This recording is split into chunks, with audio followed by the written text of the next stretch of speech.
Hi ವೀಕ್ಷಕರ, ಎಲ್ಲರಿಗೂ ನಮಸ್ತೆ. ನಾನು ನಿಮ್ಮ ವಿಶಾಲ್ ಮಾತಾಡ್ತೀನಿ. ಇವತ್ತು ನಾವು ಚೇತನ್ ಸರ್ ಇರ್ತಾರೆ. ಈ ಕೊಟ್ಟಿರುವಂಥ ಹೇಳಿಕೆಗಳಿಗೂ ರಾಜ್ಕುಮಾರ್ ಅಭಿಮಾನಿಗಳಿಗೂ ಕೆಲವೊಂದಷ್ಟು ಗೊಂದಲಗಳು ನಮ್ಮನ್ನು ಕಾಡ್ತಾ ಇದೆ. ಹಾಗಿಂತ ಜನಗಳಿಗೂ ಕೂಡ ತುಂಬ ಪ್ರಶ್ನೆಗಳು ಬರ್ತಾ ಇದೆ. ಅದಕ್ಕೋಸ್ಕರ ನಮ್ಮ ಹತ್ರ ಮಾತಾಡಲಿಕ್ಕೆ ಚೇತನ್ ಸರ್ ಇರ್ತಾರೆ. ಸರ್ ಕಾರ್ಯಕ್ರಮಕ್ಕೆ ಸ್ವಾಗತ. ನಮಸ್ಕಾರ ವಿಶಾಲ್ ಅವರೇ. ಸರ್, ಈಗ ಕೆಲವೊಂದಷ್ಟು ವಿಚಾರಗಳನ್ನು ಹೇಳಬೇಕು ಅಂದರೆ ಚೇತನ್ ಸರ್ ಅಂದ ತಕ್ಷಣವೇ ಕಾಂಟ್ರವರ್ಷಿಯಲ್ ಚೇತನ್ ಸರ್ ಅಂತ ಬರ್ತಾ ಇದೆ. ಬಟ್ ಕೆಲವೊಂದು ರಾಜ್ಕುಮಾರ್ ಅಭಿಮಾನಿಗಳಲ್ಲಿ ಒಂದು ಉಟ್ಕೊಂಡಿದ್ದಾರೆ. ಯಾಕೆ ಸರ್? ಕಾಂಟ್ರವರ್ಸಿ ಮಾಡಬೇಕು ಅನ್ನೋ ಉದ್ದೇಶ ನಂದಲ್ಲ. ಒಂದು ಬೇರೆ ದೃಷ್ಟಿಕೋನದಿಂದ ಸಮಾಜ ನೋಡಬೇಕು. ಸಮಾಜ ಇವತ್ತಿನ ದಿನ ಯಾವುದಾಗಿದೆ ಒಂದು ಬೈನರಿ ರೀತಿಯಲ್ಲಿ ನೋಡ್ತಾ ಇದೆ. ಒಂದು ರೀತಿಯಲ್ಲಿ ಒಂದು ಕಡೆ ಬಲಪಂಥೀಯ ಹಿಂದುತ್ವ, ಇನ್ನೊಂದು ಕಡೆಯ ಮಧ್ಯಪಂಥೀಯ ಮನುವಾದ ಯಥಾಸ್ಥಿತಿ, ಅವನ್ನ ವಿರೋಧ ಮಾಡ್ಕೊಂಡು ಇಷ್ಟರಲ್ಲೇ ಸೀಮಿತವಾಗಿ ನಾವು ಸರಿ ಇವರಿಬ್ರು ನನ್ನ ಕಡೆ ತಪ್ಪು. ನಾವು ಹೇಳೋ ಒಂದು ಬೇರೆ ದೃಷ್ಟಿಕೋನ, ಒಂದು ಸತ್ಯಪಂಥದ ಮುಖಾಂತರ, ನಾವು ಎಡನೂ ಅಲ್ಲ ಬಲನೂ ಅಲ್ಲ ಮಧ್ಯಪಂಥ, ನಾವು ಸತ್ಯಪಂಥ. ನಮ್ಮ ಸಿದ್ಧಾಂತ ನಾವು ಪ್ರತಿ ಒಂದು ಇಶ್ಯೂನು ಒಂದು ಸಮಾಜ, ಒಂದು ನ್ಯಾಯ, ಒಂದು ವೈಜ್ಞಾನಿಕ ಮನೋಭಾವದಿಂದ ನೋಡ್ತೀವಿ.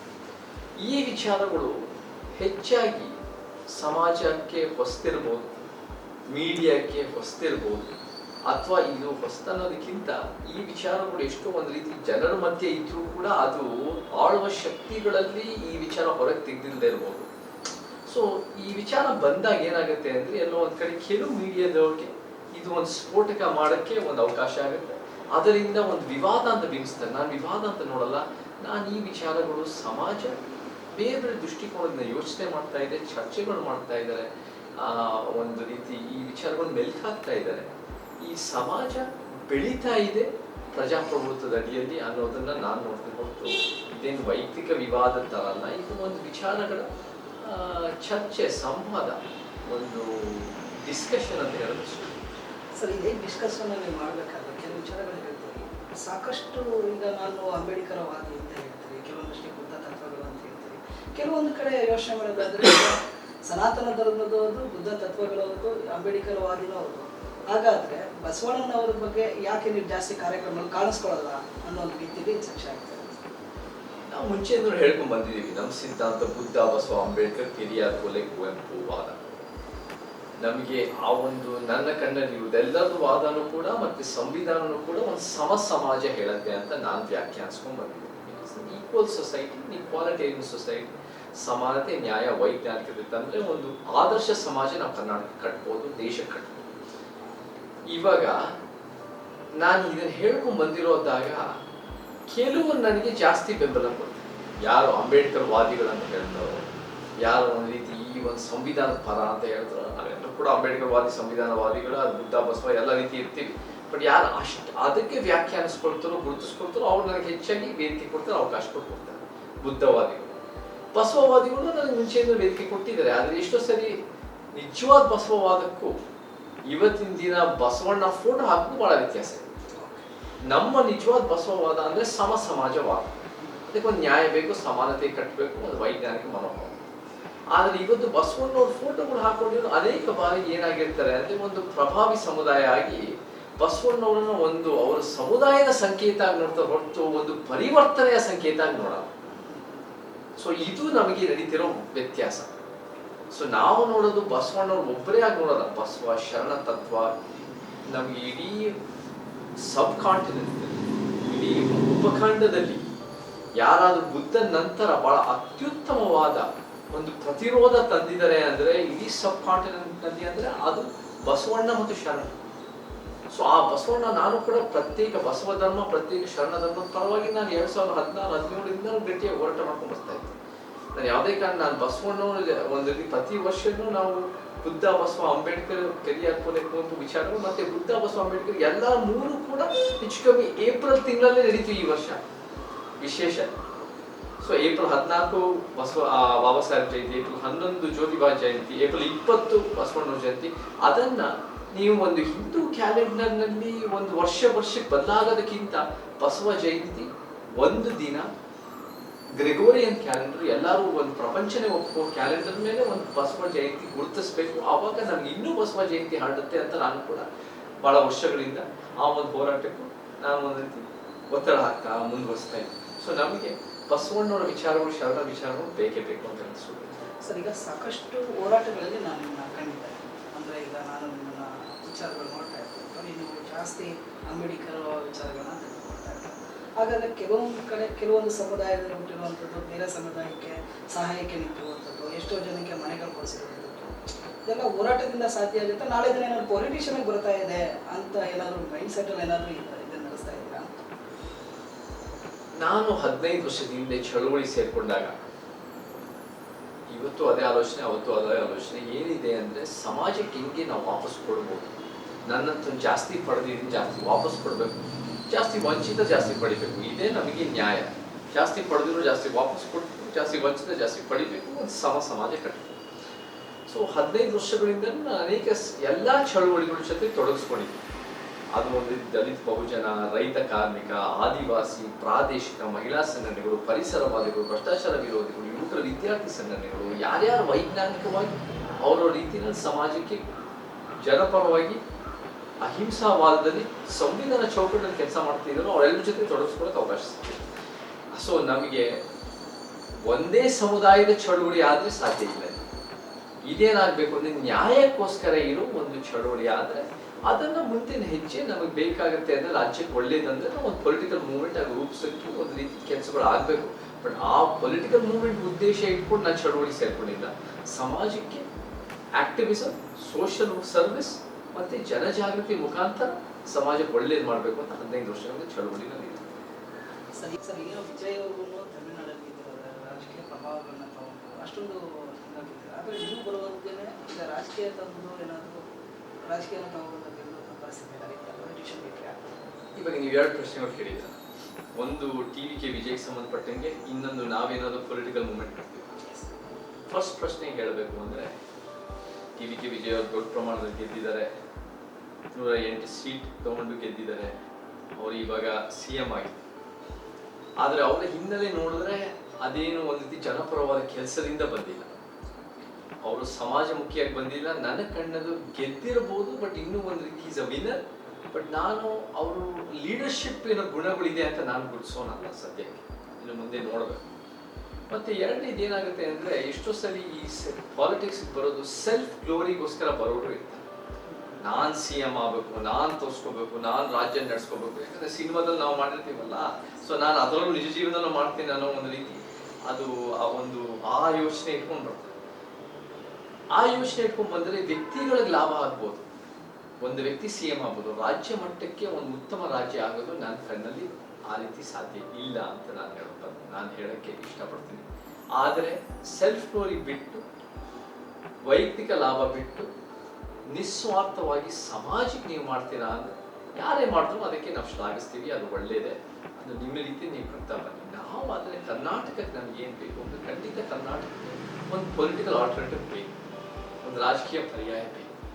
ಆದರೆ ಆ ರಾಜಕೀಯ ಪರ್ಯಾಯ ಯಾವ ದಿಕ್ಕಲ್ಲಿ ಹೋಗ್ಬೇಕು ಅಂದರೆ, ನಾವು ಬರೀ ನಮ್ಮ ಸುಮ್ಮನೆ ಅಧಿಕಾರಕ್ಕೋಸ್ಕರ ಅಧಿಕಾರ, ಸಮಾಜದ ಸಮಸ್ಯೆಗಳು ಅರ್ಥ ಮಾಡ್ಕೊಂಡು ಅದಕ್ಕೆ ಒಂದು ತಕ್ಕ ಪರಿಹಾರ ಕೊಟ್ಟು ಒಂದು ಉತ್ತಮ ಗಟ್ಟಿಯಾದ ರಾಜ್ಯ ಮತ್ತು ದೇಶ ಬೆಳೆಸಬೇಕು. ಸುಮ್ಮನೆ ಈ ಥರ ಕೆಲವೊಂದು ಫ್ರೀ ಬಿ ಕಲ್ಚರ್ ಅಂತ ಏನು ಹೇಳ್ತೀವಿ, ಒಂದು ಉಚಿತ ಯೋಜನೆಗಳು ಕೊಡೋದಾಗಿ, ಒಂದು 5 kg ಅಕ್ಕಿ ಕೊಟ್ಟಿದ ತಕ್ಷಣ ಇದ್ದಿದ್ದ 7,000 ಸಮಸ್ಯೆಗಳಿಗೆ ಪರಿಹಾರ ಸಿಗಲ್ಲ. ನಾವು ಪರಿಹಾರ ಕೊಡಬೇಕು, ಒಂದು ಉತ್ತಮ ರಾಜ್ಯ ಕಟ್ಟಬೇಕು ಅಂತ. ಸಮಾಜದ ಸಮಸ್ಯೆಗಳು ಯಾವ ಜಾತಿಯವರಲ್ಲ ನಮ್ಮ ಶತ್ರು, ಯಾವ ಧರ್ಮದವರಲ್ಲ, ಯಾವ ಭಾಷಿಕರಲ್ಲ, ಯಾವ ಒಂದು ಪಕ್ಷದವರಲ್ಲ. ನಮ್ಮ ಶತ್ರು ಇರೋದು ಅಸಮಾನತೆ ಮತ್ತು ಅನ್ಯಾಯದ ವ್ಯವಸ್ಥೆ. ನಾವು ಕಟ್ಟಬೇಕಾಗಿರೋ ಸಮಾಜ, ಅದನ್ನು ಕಟ್ಟಬೇಕು ಅಂದರೆ ಈ ಅಸಮಾನತೆಯ ಶಕ್ತಿಗಳನ್ನ ವಿರೋಧ ಮಾಡೋ ಜೊತೆ ಪುರುಷ ಪ್ರಧಾನ ವ್ಯವಸ್ಥೆ, ಬಂಡವಾಳಶಾಹಿ ವ್ಯವಸ್ಥೆ, ಬ್ರಾಹ್ಮಣ್ಯದ ವ್ಯವಸ್ಥೆ, ಇವೆಲ್ಲ ಜೊತೆ ಇನ್ಸ್ಟಿಟ್ಯೂಷನ್ಸ್, ಸಂಸ್ಥೆಗಳನ್ನು ಗಟ್ಟಿಯಾಗಿ ಕಟ್ತಬೇಕು. We must build up the institutions. Institutions ಅಂದರೆ ಯಾವುದು? ಸರ್ಕಾರ, ಹೆಲ್ತ್ ಕೇರ್, ಎಜುಕೇಷನ್, ಪೊಲೀಸ್, ಈ ರೀತಿ ಎಲ್ಲ ಒಂದು ರೀತಿ ಮೀಡಿಯಾ, ಪ್ರಿಸನ್ಸ್, ಇವೆಲ್ಲ ಕೂಡ, ಮತ್ತು ಫೈನಾನ್ಷಿಯಲ್ ಸೆಕ್ಟರ್, ಇವೆಲ್ಲ ಕಲ್ಚರಲ್ ಸೆಕ್ಟರ್ಸ್, ಇವೆಲ್ಲ ಕೂಡ ಬೆಳೆಸಿದಾಗ ಗಟ್ಟಿಯಾಗಿ ಕರ್ನಾಟಕ ಬಲಿಷ್ಠ ಆಗುತ್ತೆ. ಸುಮ್ಮನೆ ಅಧಿಕಾರಕ್ಕೆ ಬಂದ್ಬಿಟ್ಟು ನಾವು ಒಂದು 5 ಗ್ಯಾರಂಟಿ ಸ್ಕೀಮ್ಗಳು ಕೊಟ್ಬಿಡ್ತೀನಿ, ಅದನ್ನ ಎಲ್ಲೆಲ್ಲಿಂದ SC ST TSP ಹಣ ದುರ್ಬಳಕೆ ಮಾಡ್ತೀವಿ, ಏನೋ ನಾನು ತಲೆಗೆ ಹೋದಂಗೆ ಮಾಡ್ತೀನಿ ಅಂದರೆ ನೀವು ಅಧಿಕಾರ ಒಂದ್ಸರಿ ಜನ ಕೊಡ್ಬೋದು. ಗಟ್ಟಿಯಾದ ರಾಜ್ಯ, ಗಟ್ಟಿಯಾದ ದೇಶ, ಉತ್ತಮ ಸಮಾಜ ಕಟ್ಟಕ್ಕಾಗಲ್ಲ.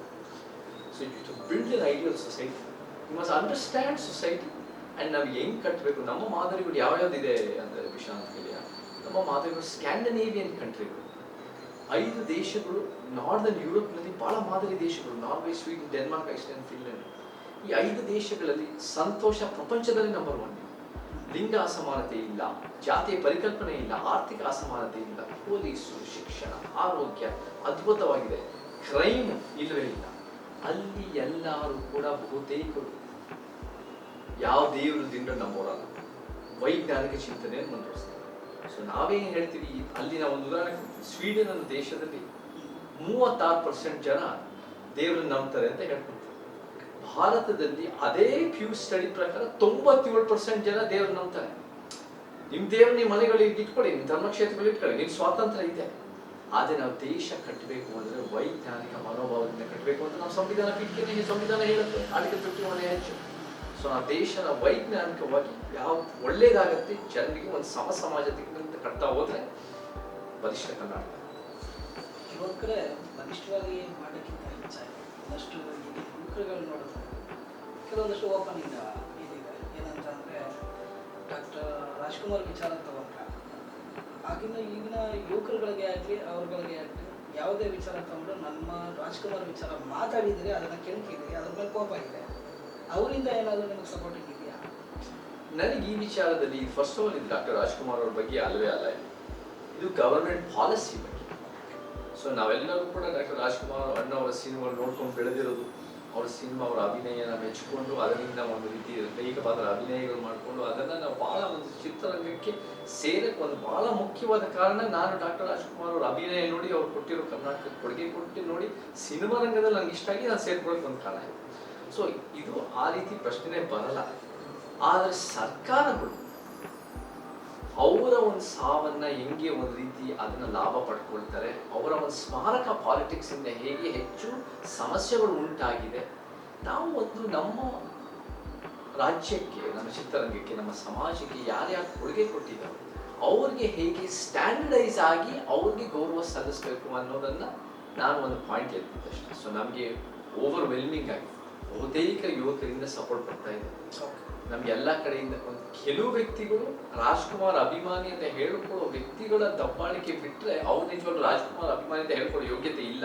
ಅವ್ರು ನಡ್ಕೊಂಡಿರೋ ರೀತಿ ನೋಡಿದ್ರೆ ಮನೆ ಮುಂದೆ. ಬಟ್ ಅವ್ರು ಬಿಟ್ಟರೆ ಬಹುತೇಕರಿಂದ ನಮ್ಗೆ ಇಲ್ಲ. ಇದು ಒಂದು ವೈಜ್ಞಾನಿಕ ರೀತಿ ಯೋಚನೆ ಮಾಡಿದ್ರೆ ಇದು ಬಹಳ ಒಳ್ಳೆ ಪಾಯಿಂಟ್ ಇದೆ. ನಾವೆಲ್ಲರೂ ಕೂಡ ರಾಜ್ಕುಮಾರ್ ಅಭಿಮಾನಿ. ಬಟ್ ರಾಜ್ಕುಮಾರ್ ಮಾತ್ರ ಅಲ್ಲ ಸಿನಿಮಾ ರಂಗಕ್ಕೆ ಕೊಡುಗೆ ಕೊಟ್ಟಿರೋದು. ಬಹಳ ಜನ ನಿರ್ದೇಶಕರು, ಅನ್ನದಾತ, ನಿರ್ಮಾಪಕರು, ನಟ ನಟಿಯ, ಹಾಸ್ಯ ಕಲಾವಿದರು, ವಿಲನ್ ಕಲಾವಿದರು, ಟೆಕ್ನಿಷಿಯನ್ಸ್, ಕಾರ್ಮಿಕ ವಲಯ ಬಹಳ ಜನ ಕೊಡುಗೆ ಕೊಟ್ಟಿದ್ದಾರೆ. ನಾವು ಹೆಂಗೆ ಇವರೆಲ್ಲರನ್ನು ಗುರುತಿಸಿ ಒಂದು ಉತ್ತಮ ಚಿತ್ರರಂಗ ಕಟ್ಬೋದು, ಉತ್ತಮ ಸಮಾಜ ಕಟ್ಬೋದು ಅನ್ನೋ ಚರ್ಚೆಗೆ ಇದು ಒಂದು ರೀತಿ ಸ್ವಲ್ಪ ಅದಕ್ಕೆ ಸ್ವಲ್ಪ ಇದು ಮಾಡಿದ್ರೆ ಒಂದು ಸ್ವಲ್ಪ ಬೂಸ್ಟ್ ಕೊಟ್ಟಿದೆ ಅಷ್ಟೇ ಹೊರತು ಇದೇ ನಮಗೆ ಇದು ಖಂಡಿತ ಇದು ಡಾಕ್ಟರ್ ರಾಜ್ಕುಮಾರ್ ಅವ್ರ ಬಗ್ಗೆ ಪ್ರಶ್ನೆ ಮಾಡೋ ಪ್ರಶ್ನೆನೇ ಬರಲ್ಲ. ಹಾಗಾದರೆ ಶಾರದಾ ಗೋವಿಂದ್ ಅವರು ಮಾತಾಡಿದ್ದು ವಿಚಾರಕ್ಕೆ ಅನ್ನೋದಕ್ಕಿಂತ ಹಾಗಾದರೆ ನೀವು ಮಾಡಿದ್ದು ಸರಿನಾ ಅನ್ನೋ ಪ್ರಶ್ನೆ ಇದೆ. ಹಾಗಾದರೆ ಅದ್ರ ಬಗ್ಗೆ ಮಾತಾಡಬೇಕಾಗಿತ್ತ? ಒಂದು ಕಡೆ ಶಾರದಾ ಗೋವಿಂದ್ ನಮಗೆ ನೋಡಿ, ನಮಗೆ ಮಾತಾಡಬಾರ್ದು ಅಂದ್ರೂ ಕೂಡ ಅದು ಒಂದು ಹೇಳೋ ರೀತಿ ಇರುತ್ತೆ, ವಿಧಾನಗಳಿರುತ್ತೆ. ನೀವು ಹೇಳಿ, ಇಲ್ಲ ಚೇತನ್ ಈ ವಿಚಾರದಲ್ಲಿ ಮಾತಾಡಿದ್ದು ಸರಿ ಇರಲಿಲ್ಲ, ಅಥವಾ ಈ ವಾದ ಸರಿ ಇಲ್ಲ, ಅಥವಾ ಈ ರೀತಿ ಸರಿ ಇಲ್ಲ ಅಂತ ಪ್ರಶ್ನೆ ಮಾಡಿ. ಆ ಪ್ರಶ್ನೆ ಮಾಡೋದಕ್ಕೆ ನಮ್ಗೇನು ಸಮಸ್ಯೆ ಇಲ್ಲ. ನಾವೇನಾದ್ರು ತಪ್ಪಿದ್ರೆ ಅದನ್ನ ನಾವು ತಿದ್ಕೊಳ್ಳೋಣ.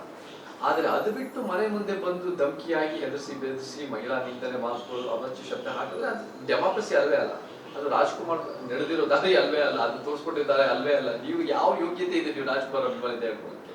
ಸೊ ಹಾಗಿದ್ದಾಗ ನನ್ನ ಕಣ್ಣಲ್ಲಿ ನಾನು ಆ ಪೋಸ್ಟ್ ಬರೆದಾಗಲೂ ಕೂಡ ಮತ್ತೆ ಪ್ರತಿಯೊಂದು ಕಡೆನೂ ಹೇಳ್ಕೊಂಡು ಬಂದಿದ್ದೀನಿ, this is not a question ಅವರ ಅಣ್ಣವರ ಬಗ್ಗೆ ಅಥವಾ ಅವರ ಕುಟುಂಬದ ಬಗ್ಗೆ, ಅದು ಯಾವ ಸಮಸ್ಯೆ ಅಲ್ಲ. ಇದು ಗವರ್ಮೆಂಟ್ ಪಾಲಿಸಿ. ಆ್ಯಂಡ್ ಆ ಗವರ್ಮೆಂಟ್ ಪಾಲಿಸಿ ಹೇಗೆ ಸ್ಟ್ಯಾಂಡರ್ಡೈಸ್ ಮಾಡಬೇಕು. ಸೊ ಈ ರೀತಿ ನಾವು ಒಂದು ರೀತಿ ವಿಚಾರವಂತಿಕೆ, ವೈಚಾರಿಕತೆ ಮತ್ತು ವೈಜ್ಞಾನಿಕತೆ ಮುಖಾಂತರ ನಾವು ದೇಶ ಕಟ್ಟಬೇಕು ಹೊರತು ಭಾವನೆಗಳು ಎಷ್ಟೋ ಸರಿ ಹಿಂಗೆ ಮಾತಾಡಿದ್ದಾನೆ ಅಂತ ಹಿಂಗೆ ಬಂದ್ಬಿಟ್ಟು ಭಾವನೆಗಳು ಬಂದ್ಬಿಟ್ರೆ ಆವಾಗ ನಮಗೆ ಸಮಾಜದ ಒಳತಿಗೆ ಬಿಟ್ಟು ನಮಗೆ ಇಮೋಷನಲ್ ಆಗಿ ಅಟ್ಯಾಕ್ಗಳಾಗುತ್ತೆ ಅಂದಾಗ ದೇರ್ ಇಸ್ ಡೆಮಾಕ್ರಸಿ ಬೆಳೆಯೋಕ್ಕಾಗಲ್ಲ. ಸೊ ನಾವು ಭಾವನೆಗಳನ್ನು ಒಂದು ಹಿತಿಮಿತಿನಲ್ಲಿ ಇಟ್ಕೊಂಡು ಅದು ಕೂಡ ಒಂದು ಭಾಗ, ಬಟ್ ಒಂದು ಜನರ ಒಳಿತು, ವಿಚಾರಧಾರೆ, ವೈಜ್ಞಾನಿಕ ಚಿಂತನೆ, ಪ್ರಜಾಪ್ರಭುತ್ವದ ಗಟ್ಟಿ ಮಾಡೋದು, ಇದೆಲ್ಲ ಒಂದು ದೇಶದ ಪರಿಕಲ್ಪನೆ, ರಾಜ್ಯದ ಜನರ ಏಳಿಗೆ, ಜನರ ಜೀವನಕ್ಕೆ ಒಳ್ಳೆಯದಾಗುತ್ತೆ, ಇದೆಲ್ಲ ಯೋಚನೆ ಮಾಡಬೇಕು ಹೊರತು ನನ್ನ ಭಾವನೆಗೆ ನೋವಾಗ್ಬಿಟ್ಟು ನಾವು ಗಲಾಟೆ ಮಾಡೋಕ್ಕೆ ಶುರು ಮಾಡಿ ಎಲ್ಲನೂ ಹೆದರ್ಸಿ ಕೈಯೆಲ್ಲ ಎತ್ತಕ್ಕೆ ಬಂದರೆ ಅದು ಪ್ರಜಾಪ್ರಭುತ್ವ ಅಲ್ಲ. ಹಾಗಾದ್ರೆ ಚೇತನ್ ಅವರು ಇಂಥ ಜಗಳಗಳಾಯಿತು ಗಲಾಟೆಗಳಾಯಿತು, ಹಾಗಾದ್ರೆ ಕೆಲವೊಂದಷ್ಟು ಕನ್ನಡ ಸಂಘಟನೆ ಕನ್ನಡಗಳ ವಿರೋಧಿ ಚೇತನ್ ಅಂತ ಹೇಳ್ತಾರೆ, ಹೇಗೆ ಸರ್? ಪ್ರತಿಯೊಬ್ಬರು ಅವರವ್ರ ರೀತಿ ವ್ಯಾಖ್ಯಾನಿಸಕ್ಕೆ ಅವರಿಗೆ ಸ್ವಾತಂತ್ರ್ಯ ಇದೆ. ನಾವು ಕೂಡ ಹಲವಾರು ಕನ್ನಡ ಪರ ಸಂಘಟನೆಗಳ ಜೊತೆ ನಾವು ಕೂಡ ಕೆಲಸ ಮಾಡ್ಕೊಂಡು ಬರ್ತಾ ಇದ್ವಿ. ನಾವು ಕೂಡ ಕರ್ನಾಟಕಕ್ಕೆ ವಾಪಸ್ ಬಂದು ಅಮೆರಿಕ ಬಿಟ್ಟು ಕರ್ನಾಟಕಕ್ಕೆ ಬರೋದೇ ಕನ್ನಡದ ಮೇಲಿರೋ ಪ್ರೀತಿ, ಕನ್ನಡಕ್ಕೆ ಸೇವೆ ಮಾಡಬೇಕು ಅನ್ನೋ ಉದ್ದೇಶದಿಂದ ನಾವು ಬಂದೇವೆ. ಸೊ ನಾನು ಇಲ್ಲಾಂದ್ರೆ ಮೇನ್ ಫ್ಯಾಕ್ಟರ್ ನಾನು ಕರ್ನಾಟಕಕ್ಕೆ ವಾಪಸ್ ಬರೋದು 21 ವರ್ಷದ ಹಿಂದೆ ಅಂದರೆ ಕನ್ನಡ. ಸೊ ಆ ರೀತಿಯಲ್ಲಿ ಕನ್ನಡದ ಬಗ್ಗೆ ನನಗೆ ಸಾಂಸ್ಕೃತಿಕವಾಗಿ ಕೆಲಸ ಮಾಡಬೇಕು, ಕನ್ನಡದ ಬಗ್ಗೆ ನನ್ನ ಜೀವ ಪೂರ ಇಲ್ಲೇ ಬದುಕಬೇಕು ಅನ್ನೋ ಒಂದು ಹಂಬಲದಿಂದ ಬಂದಿತ್ತು. ಸೊ ನಾವು ನೋಡೋದು ಕನ್ನಡಕ್ಕೆ ನಿಜವಾಗ್ಲೂ ಕನ್ನಡಕ್ಕೆ ಎಷ್ಟು ಮಟ್ಟಿಗೆ ಒಳ್ಳೇದಾಗ್ತಾ ಇದೆ ಹೊರತು ನಾವು ಶಾಲ್ ಹಾಕೊಂಡು ಹೆದರ್ಸಿ ಬೆದರ್ಸಿ ಶಾಲ್ ಹಾಕೊಂಡು ನಾವು ದನ ಮೇಲೆ ಧಮಕಿ ಹಾಕೋದ್ರಿಂದ ಅದು ಕನ್ನಡಕ್ಕೆ ಒಳ್ಳೇದಲ್ಲ. ನೀವು ನಿಜವಾಗ್ಲೂ ಹೇಳ್ತಿರೋದು, ನೀವು ನಿಜವಾಗ್ಲೂ ಎಷ್ಟು ಮಟ್ಟಿಗೆ ಕನ್ನಡದ ಪರ ಅಂತ ನೀವು ಆತ್ಮಾವಲೋಕನ ಮಾಡ್ಕೋಬೇಕು ಅಂತ ಇಷ್ಟಪಡ್ತೇನೆ. ಅದು ಯಾರು ಹೇಳ್ತಾ ಇದ್ರು ಬಟ್ ನಮಗೆ ಕನ್ನಡದ ಬಗ್ಗೆ, ನಿಮಗೆ ಸಾಹಿತ್ಯದ ಬರೆಯೋದ ಬಗ್ಗೆ, ಚಿಂತಕರ ಬಗ್ಗೆ, ವಿಚಾರವಂತಿಗಳ ಬಗ್ಗೆ, ಕರ್ನಾಟಕದ ಭವಿಷ್ಯದ ಬಗ್ಗೆ, ನಾವು ಕರ್ನಾಟಕದಕ್ಕೆ ಏಳಿಗೆ, ಭಾಷೆ ಮತ್ತು ನ್ಯಾಯಕ್ಕೋಸ್ಕರ ಏನೇನು ಮಾಡಿದೀವಿ, ಏನೇನು ಮಾಡಬೇಕು, ಏನೇನು ಮಾಡಬಹುದು, ಏನೇನು ದಾರಿ ಹೋಗ್ಬೇಕು ಎಲ್ಲ ಚರ್ಚೆ ಮಾಡೋಣ ಬನ್ನಿ. ಪ್ರತಿಯೊಬ್ಬರಿಂದ ಕಲಿಯೋದು ಬೇಕಾದಷ್ಟು ಇರುತ್ತೆ. ನಾವು ಕೂಡ ನಮಗೆ ಗೊತ್ತಿರೋದು ಅವ್ರಿಗೆ ಹೇಳ್ಕೊಳ್ಳೋ ಸಾಧ್ಯತೆಗಳಿರುತ್ತೆ. ಸೊ ನಾವು ಈ ಒಂದು ವಿಚಾರದ ಹಂಚಿಕೆ ಮುಖಾಂತರ ಗಟ್ಟಿಯ ಕರ್ನಾಟಕ ಕಟ್ಬೋದು ಅಂತ ಹೇಳಕ್ಕೆ ಇಷ್ಟಪಡ್ತೀನಿ. ಅದೇ ಕರ್ನಾಟಕ ಸಂಘಟನೆ ಹೇಳುತ್ತೆ ಚೇತನ್ ಅವ್ರನ್ನ ತಕ್ಷಣ ಗಡೀಪಾರು ಮಾಡಬೇಕು ಅಂತ. ಆ ಗಡೀಪಾರಿನ ವಿಚಾರದಲ್ಲಿ ಸಂಬಂಧಪಟ್ಟಂತೆ ಈಗ ಹೇಳಿಕೆ ಕೊಟ್ಟಿರುವುದು ಸತ್ಯ, ಹೇಳಿಕೆ ಕೊಡಬಾರ್ದಾಗಿತ್ತಾಗತ್ತೆ. ಅವ್ರಿಗೆ ಏನು ಡೆಮೊಕ್ರಾಟಿಕ್ ರೀತಿಯಲ್ಲಿ ಮಾಡಕ್ಕೆ ಸರಿ ಅನ್ಸತ್ತೋ ಅವ್ರು ಮಾಡಲಿ, ಅದೇ ನಮಗೇನು ಸಮಸ್ಯೆ ಇಲ್ಲ, ಅದೇ ನಮಗೇನು ತಕರಾರು. ಗಡೀಪಾರು ಮಾಡೋದ್ರಲ್ಲಿ ಏನಿದೆ ಅಂತ, ನಮ್ಮ ವಿಚಾರಗಳು ಸರಿ ಇಲ್ಲ, ವಿಚಾರಗಳ ಮುಖಾಂತರ ಸೋಲಿಸ್ಬೇಕು. ನಮ್ಮ ವಿಚಾರದ ಮುಖಾಂತರ ಸೋಲ್ಸಕ್ಕಾಗದೇ ಇದ್ದಾಗ ಅದನ್ನು ವೈಯಕ್ತಿಕವಾಗಿ ದೇಶದಿಂದ ಆಚೆ ಹಾಕಕ್ಕೆ ಅಥವಾ ರಾಜ್ಯದಿಂದ ಆಚೆ ಹಾಕಕ್ಕೆ ನೋಡ್ತಾ ಇರೋ ಒಂದು ಪಿತೂರಿ. ಸೊ ಆಯ್ತು, ಪರವಾಗಿಲ್ಲ, ಅವ್ರ ರೀತಿನಲ್ಲಿ ಅವ್ರು ಮಾಡಲಿ, ನಮ್ಮ ರೀತಿ ನಾವು ಮಾಡ್ತೀವಿ. ಡೆಮಾಕ್ರಸಿ ವಿಚಾರಗಳು ಜನರ ಮುಂದೆ ಇಟ್ಟು ಜನರು ತೀರ್ಮಾನ ಮಾಡಲಿ ಯಾವ್ದು ಉತ್ತಮ ವಿಚಾರಗಳಿದೆ. ನೀವು ಶಾಲ್ ಹಾಕೊಂಡಿದ್ದ ತಕ್ಷಣ ನೀವು ಒಂದು ರೀತಿ ಕನ್ನಡದ ಪರ ಅಂತ ನೀವು ಹೇಳ್ಕೊಂಡಿದ್ದ ತಕ್ಷಣ ನೀವು ಎಷ್ಟು ಮಟ್ಟಿಗೆ ಪ್ರಾಮಾಣಿಕವಾಗಿ ಕನ್ನಡದ ಪರವಾಗಿ ಕೆಲಸ ಮಾಡಿದ್ದೀರಾ, ನಾವು ಎಷ್ಟು ಮಟ್ಟಿಗೆ ಮಾಡಿದ್ವಿ ಅಂತ ನಾವು ಜನರು ಡಿಸೈಡ್ ಮಾಡ್ತಾರೆ. ಸೊ ಅಷ್ಟು ಸುಲಭವಾಗಿ ಅವ್ರು ಗಡೀಪಾರು ಮಾಡ್ತಾರೆ ಅಂದರೆ ಅವ್ರ ರೀತಿನ ನಾವು ಡೆಮೊಕ್ರಾಟಿಕ್ ಮಾಡಿದ್ವಿ ಅವ್ರ ರೀತಿನ. ಬಟ್ ನನ್ನ ಕಣ್ಣಲ್ಲಿ ಅಮೇರಿಕ ಬಿಟ್ಟು ಕರ್ನಾಟಕಕ್ಕೆ ಸೇವೆ ಮಾಡಬೇಕು, ಕನ್ನಡದಲ್ಲೇ ಬದುಕಬೇಕು ಅನ್ನೋದು ಅದು ಒಂದು ರೀತಿ ಅವ್ರು ಅದನ್ನು ಮೆಚ್ಚುಗೆ ಪಡಬೇಕು ಹೊರತು ರಾಜ್ಯದಿಂದ ದೇಶದಿಂದ ಆಚೆ ಹಾಕೋದ್ರಲ್ಲಿ ಏನಿದೆ. ಇಷ್ಟು ವರ್ಷಗಳಾಗಿದೆ, 10 ವರ್ಷಗಳಾದ್ಮೇಲೆ ಡಾಕ್ಟರ್ ರಾಜ್ಕುಮಾರ್ ವಿಚಾರದಲ್ಲಿ ಈಗ ಯಾಕೆ ಅವ್ರಿಗೆ ಚೇತನ್ ಅವ್ರಿಗೆ ಬೇಕಾಗಿರೋದು ಬರೀ ಪ್ರಚಾರಕ್ಕೆ ಮಾತ್ರ ಎಳೀತಾ ಇದ್ದಾರೆ, ಅದು ರಾಜಕೀಯ ಬರ್ಲಿಕ್ಕೋಸ್ಕರ ಪ್ಲಾನಿಂಗ್ ಇದೆ ಅಂತ ಹೇಳ್ತಾರೆ. ನಮಗೆ ನೋಡಿ, ಯಾವುದು ಪ್ರಚಾರಕ್ಕೋಸ್ಕರ ನಾವು ಮಾಡೋದು, ಯಾಕಂದ್ರೆ ನಮಗೆ ಯಾವ್ದು ಪ್ರಚಾರ ಆಗತ್ತೆ ಯಾವ್ದು ಪ್ರಚಾರ ಆಗಲ್ಲ ನಮ್ಗೆ ಗೊತ್ತೂ ಇಲ್ಲ. ನೋಡಿ ವಿಷಾಂತ್ ಅವರೇ, ನಾವು ಇವಾಗ ಫಾರ್ ಎಕ್ಸಾಂಪಲ್ ಪ್ರಚಾರಕ್ಕೋಸ್ಕರ ಮಾಡಬೇಕು ಅಂದ್ರೆ ಒಂದು ಪ್ರೆಸ್ ಮೀಟ್ ಕರೆದು ಅಥವಾ ಒಂದು ಧರ್ನಾ ಮಾಡಿ ಒಂದು ಸ್ಮಾರಕ ಮುಂದೆ ನಾವು ಈ ರೀತಿ ಇದು ಬೇಕು ಅಂತ ಏನೋ ಒಂದು ಡಿಮ್ಯಾಂಡ್ ಇರುತ್ತೆ, ಅಥವಾ ಯಾವುದೋ ಒಂದು ರೀತಿ ಮೀಡಿಯಾಗೆ ಈ ರೀತಿ ಪ್ರಚಾರಕ್ಕೋಸ್ಕರ ನಾವು ಮಾಡ್ತಾ ಇದೀವಿ ಅಂತ ಇರಬೇಕು. ಅದು ಬಿಟ್ಟು ನಾವು ಒಂದು ಪೋಸ್ಟ್ ಹಾಕಿ ನಾನೆಲ್ಲೂ ಮೀಡಿಯಾಕ್ಕೆ ಹೋಗದೆ ಮೀಡಿಯಾನೇ ನಮ್ಮ ಹತ್ರ ಬಂದು ನನಗೆ ಬೇಕು ಅಂದ್ರೆ ಯಾರಿಗೆ ಪ್ರಚಾರ ಬೇಕು ಅಂತ ಪ್ರಶ್ನೆ ಬರುತ್ತೆ. ನನಗೆ ಬೇಕಾಗಿ ಕೆಲವು ಮೀಡಿಯಾ ಶಕ್ತಿಗಳು ಬೇಕು. ಸೊ ಯಾರಿಗೂ ಕೂಡ ಪ್ರಚಾರ, ನಮ್ಮ ಐಡಿಯಾಸು ವಿಚಾರ ತಲುಪಬೇಕು. ನಮ್ಮ ಐಡಿಯಾಗಳಲ್ಲಿ, ನಮ್ಮ ವಿಚಾರಗಳಲ್ಲಿ ಏನಾದರೂ ಅದರಲ್ಲಿ ತಿದ್ಕೋಬೇಕು ಅಂದ್ರೆ ತಿದ್ಕೊಳ್ಳೋಕೆ ತಯಾರಿದೆ. ನಮ್ಮ ವಿಚಾರಗಳು ಸರಿ ಇದೆ, ಆದರೆ ಕೆಲವು ಸ್ಥಾಪಿತ ಹಿತಾಸಕ್ತಿಗಳು, ಪಟ್ಟಭದ್ರ ಹಿತಾಸಕ್ತಿಗಳಿಗೆ ಅದನ್ನ ಸಹಿಸ್ಕೊಳ್ಳೋ ಒಂದು ದೊಡ್ಡತನ ಇಲ್ಲ ಅನ್ನೋ ಕಾರಣಕ್ಕೆ ನಮ್ಮ ವಿಚಾರಗಳು ತಪ್ಪಾಗಲ್ಲ. ನಾವು ಪಾಲಿಟಿಕ್ಸ್ ಮಾಡಬೇಕು ಅಂದ್ರೆ ಅದನ್ನೆಲ್ಲ ಸಂಘಟನೆಗಳು, ಚಳುವಳಿಗಳು ಒಗ್ಗಟ್ಟಾಗಿ ನಾವು ಕೂಡ ಗಟ್ಟಿಯಾಗಿ 224 ಮತಕ್ಷೇತ್ರಗಳನ್ನ ಗಟ್ಟಿಯಾಗಿ ಕಟ್ತಾ ಬರ್ತಾ ಇದ್ದೀವಿ. ನಮಗೇನು ಒಂದು ರೀತಿ ಈ ಒಂದು ನಮ್ಮ ಒಂದು ಅಡ್ಡದಾರಿಯ ಪ್ರಚಾರ ಅಲ್ಲ ಬೇಕಾಗಿದೆ. ನಾವು ಪ್ರಚಾರ ಬೇಕು, ನಾವು ಈ ರೀತಿ ಮಾಡ್ತಾ ಇದೀವಿ ಅಂದಾಗ ಡೈರೆಕ್ಟ್ ಆಗಿ ಮಾಧ್ಯಮಕ್ಕೆ ಹೋಗಿ ನಮಗೆ ನೀವು ಪ್ರಚಾರ ಬೇಕು ಅಂತ ಕೇಳ್ತೀವಿ. ಬಟ್ ಈ ವಿಚಾರಗಳು ನಮ್ಮ ಸೋಷಿಯಲ್ ಮೀಡಿಯಾದ 3 ಲೈನಿನ ಪೋಸ್ಟ್ ಹಾಕಿದ್ದಷ್ಟೇ. ನಾನೇನು ಇದನ್ನು ದೊಡ್ಡ ವಿಚಾರ ಮಾಡಬೇಕು ಅಂತ ಏನಿಲ್ಲ, ನಮ್ಮ ಫಾಲೋವರ್ಸ್, ನಮ್ಮ ಯಾರು ನಮ್ಮನ್ನು ಪೋಸ್ಟ್ ನೋಡ್ತಾರೆ ಅವರಿಗೆ ಒಂದು ರೀತಿ ಜಾಗೃತಿ ಮೂಡಿಸೋ ಉದ್ದೇಶ. ಇದನ್ನು ಇವತ್ತು ನೆನ್ನೆಯಿಂದ ಶುರು ಮಾಡಿದ್ದಲ್ಲ. ನಾನು ಪ್ರಸ್ತುತ ವಿದ್ಯಮಾನಗಳು ಯಾವುದೇ ಒಂದು ರೀತಿ ಮೀಡಿಯಾದಲ್ಲಿ ಬಂದರೆ ಅದಕ್ಕೆ ಸಂಬಂಧಪಟ್ಟಂಗೆ ನಾನು ಒಂದು ರೀತಿ ಒಂದು ಪೋಸ್ಟ್ ಹಾಕಿದ್ದೀನಿ. ಇದನ್ನು ಈ ದೃಷ್ಟಿಕೋನ ನೋಡ್ಬೋದಾ, ನಿಮ್ಗೆ ಏನು ಅನ್ಸುತ್ತೆ ಅನ್ನೋ ಸಂಬಂಧಪಟ್ಟಂಗೆ. ಮತ್ತು ನಾವು ಭಾಳ ವರ್ಷಗಳಿಂದಲೂ ಕೂಡ ನಾವು ಈ ಚರ್ಚೆಗಳು ಮಾಡ್ಕೊಂಡು ಬರ್ತಾ ಇದ್ದೀವಿ.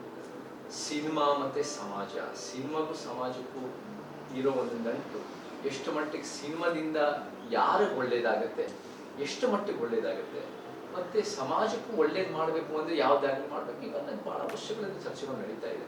ಸೊ ಇದೇನು ಒಂದು ರೀತಿ ಪ್ಲಾನಿಂಗ್ ಹಾಕಿ ಸ್ಕೆಚ್ ಹಾಕಿ 20 ವರ್ಷದ ಒಂದು ಅಣ್ಣವ್ರು ತೀರ್ಕೊಂಡಿದ್ದಕ್ಕೆ ಇದನ್ನು ಮಾಡಲೇಬೇಕು, ಪ್ರಚಾರಕ್ಕೆ ಇಟ್ಟಿಸ್ಕೋಬೇಕು ಅಂತ ಏನೋ ಒಂದು ರೀತಿ ತಂತ್ರ ಕುತಂತ್ರದಿಂದ ಮಾಡಿದ್ದಲ್ಲ, ಅದು ವಿಚಾರ ತಲುಪಿಸಿದ್ರೆ ಅದು ಭಾಳ ದೊಡ್ಡ ಪ್ರಮಾಣದ ಬೆಳೀತು.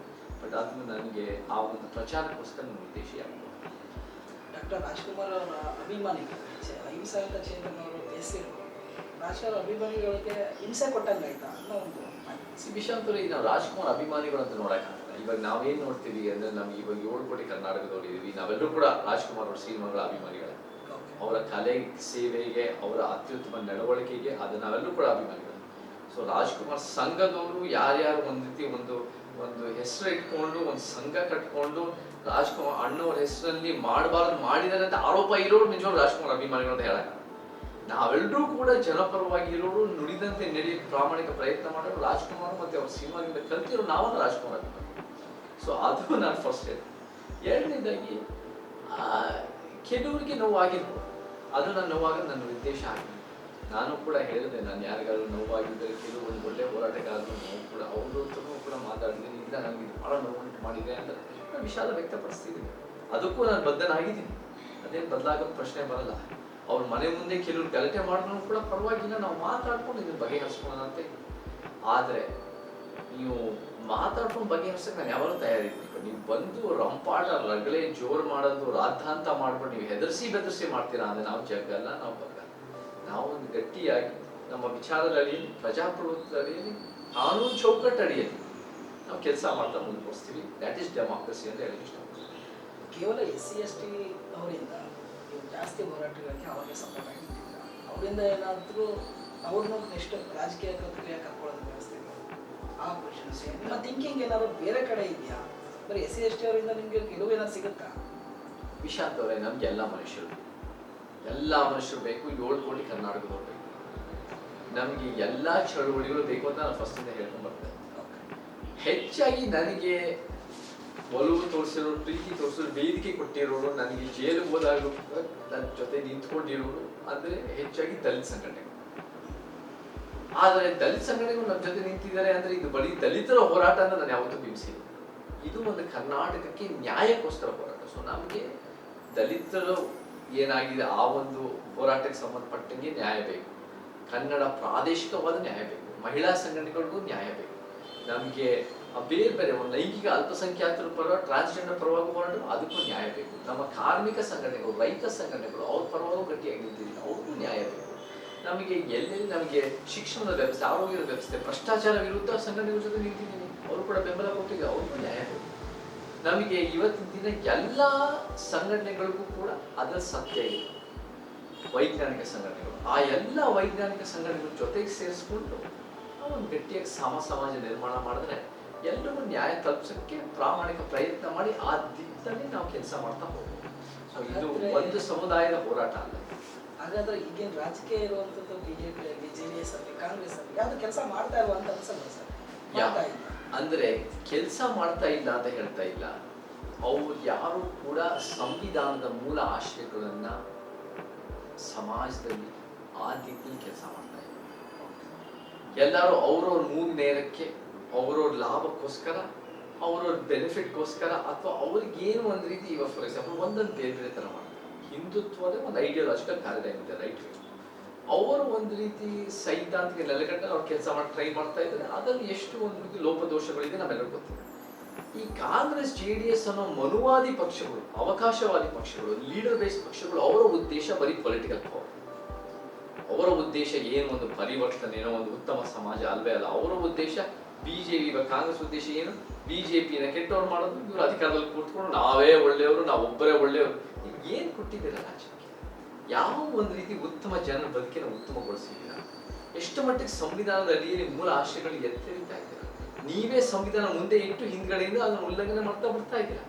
ಸೊ ಈಚ್ ಪಾರ್ಟಿ ಅವ್ರನ್ನ ಇಂಡಿವಿಜುವಲ್ ಅನಲೈಸ್ ಮಾಡಬೇಕು. ನನ್ನ ಕಣ್ಣಲ್ಲಿ ಈ 3 ಪಕ್ಷಗಳಷ್ಟೇ ಅಲ್ಲ, 2900 ಪಕ್ಷಗಳಲ್ಲಿ ಯಾರು ಕೂಡ ಸಂವಿಧಾನದ ಮೂಲ ಆಶಯಗಳು ಎತ್ತಿರಿತಾ ಇಲ್ಲ. ನಮ್ಮ ಸಮಾಜ ಸಮಾನತಾವಾದ ಶಕ್ತಿ ಮಾತ್ರ ನಮಗೆ ಸಂವಿಧಾನದ ಮೂಲ ಆಶಯಗಳು ಎತ್ತಿ ಹಿಡಿತಾ ಇದೆ ಅಂತ ನಾನು ಹೇಳಬಲ್ಲೆ ಅಂತ ಹೇಳಕ್ಕೆ ಒಂದು ಒಂದು ಅಹಂಕಾರ, ಒಂದು ಪ್ರೈದಿಂದ, ಗರ್ವದಿಂದ, ಒಂದು ಒಂದು ನಂಬಿಕೆಯಿಂದ, ಒಂದು ಭರವಸೆಯಿಂದ ಹೇಳ್ಬೋದು. ಅದೇ ಭರವಸೆ ಇದೆ ಸರ್. ನೆಕ್ಸ್ಟ್ ಯಾವುದೇ ವಿಚಾರಗಳು ಈಗ ಜಾಸ್ತಿ ನೋಡ್ಬೇಕಾದ್ರೆ ರಾಜ್ಕುಮಾರ್ ಅಭಿಮಾನಿಗಳಿಗೆ ಏನೇ ಹೇಳೋದ್ರೆ ಏನು ಹೇಳಬಾರ್ದು, ಅದು ನಿಮಗೆ ಜ್ಞಾನ ಇರಲಿಲ್ವಾ ಅಂತ ಒಂದಷ್ಟು ಜನಗಳಲ್ಲಿ ಮಾತುಕತೆ. ನೋಡಿ ವಿಶಾಂತ್, ನೀವು ಕೇಳಿದ ಪ್ರಶ್ನೆ ರೀತಿ ಹೆಂಗಿದೆ ಅಂದರೆ, ಈ ಕೆಲವು ಒಂದು ರೀತಿ ರಾಜ್ಕುಮಾರ್ ಅಭಿಮಾನ ಹೇಳ್ಕೊಳ್ಳೋರೇ ಸರಿ ಇದೆ, ನಾವು ತಪ್ಪು. ಜನರ ಹತ್ರ ಹೋದ್ರೆ ಜನರು ಇವಾಗ ತೀರ್ಮಾನ ಮಾಡಿರೋದು ಏನು ಅನ್ನೋ ವಿಷಯ ಅಂತ ಕೇಳಿದ್ರೆ, ನಾನು ಹೇಳಿದ್ರಲ್ಲಿ ಬಹಳ ಸತ್ಯ ಇದೆ. ನಾನು ಹೇಳಿದ್ರಲ್ಲಿ ಒಂದು ಸೂಕ್ಷ್ಮವಾಗಿ ಯಾರಿಗೂ ಡಾಕ್ಟರ್ ರಾಜ್ಕುಮಾರ್ ಪ್ರಶ್ನೆನೇ ಬರಲ್ಲ ಇದೆ. ಅದು ಕೂಡ ವಿಚಾರದ ಅಡಿಯಲ್ಲಿ ಜನರು ಜಾಗೃತಿ ಮಾಡಿದ್ರೆ ನಾವು ಪ್ಲಸ್ ಆಗಿದೆ, ಜನ ಬೆಂಬಲ ಸಿಕ್ಕಿದೆ. ಇವರ ಒಂದು ಕೆಲವು ವ್ಯಕ್ತಿಗಳ ನಡವಳಿಕೆನ ಬಹಳ ದೊಡ್ಡ ಪ್ರಮಾಣದಲ್ಲಿ ಪ್ರಶ್ನೆ ಮಾಡ್ತಾ ಇದ್ದಾರೆ. ಸೊ ಇದರಲ್ಲಿ ನಾನೇನಾದ್ರು ತಪ್ಪು ಮಾಡಿದ್ರೆ ಅದನ್ನ ತಿದ್ಕೊಳ್ಳೋಕೆ ತಯಾರಿ, ಬಟ್ ಈ ವಿಚಾರ ಎತ್ತಲೇಬಾರ್ದು ಅನ್ನೋದನ್ನ ಎಲ್ಲೂ ಇಲ್ಲವಲ್ಲ.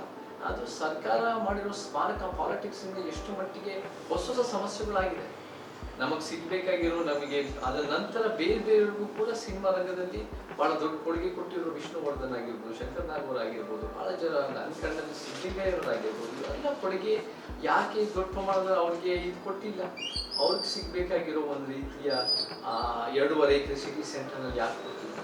So these are all questions that arise. ನೀವು ಒಂದು ಹೆಜ್ಜೆ ತಗೊಂಡಾಗ ಸರ್ಕಾರ ಬಹಳ ಮುಂದಾಲೋಚನೆಯಿಂದ ಈ ಹೆಜ್ಜೆಯಿಂದ ಏನೇನು ಸಮಸ್ಯೆಗಳು ಮುಂದೆ ಆಗಬಹುದು ಅಂತ ಆಲೋಚನೆ ಮಾಡ್ಕೊಂಡು ಹೆಜ್ಜೆ ಇಡಬೇಕು ಹೊರತು ನನಗೆ ಇವಾಗ ಮಾಡ್ಬಿಟ್ರೆ ನಂಗೆ ನಾಳೆ ದಿನ ಎಲ್ಲ ಒಂದು ವೋಟ್ಸ್ ಬರುತ್ತೆ, ನಾನು ಪ್ರಚಾರಕ್ಕೆ ಬಳಸ್ಕೋಬಹುದು ಅನ್ನೋ ಒಂದು ರೀತಿ ಅವಕಾಶವಾದಿತನ ಅದು ರಾಜ್ಯಕ್ಕೆ ದೊಡ್ಡ ಮಟ್ಟದ ಸಮಸ್ಯೆ ಆಗುತ್ತೆ ಅಂತ ಹೇಳಿ.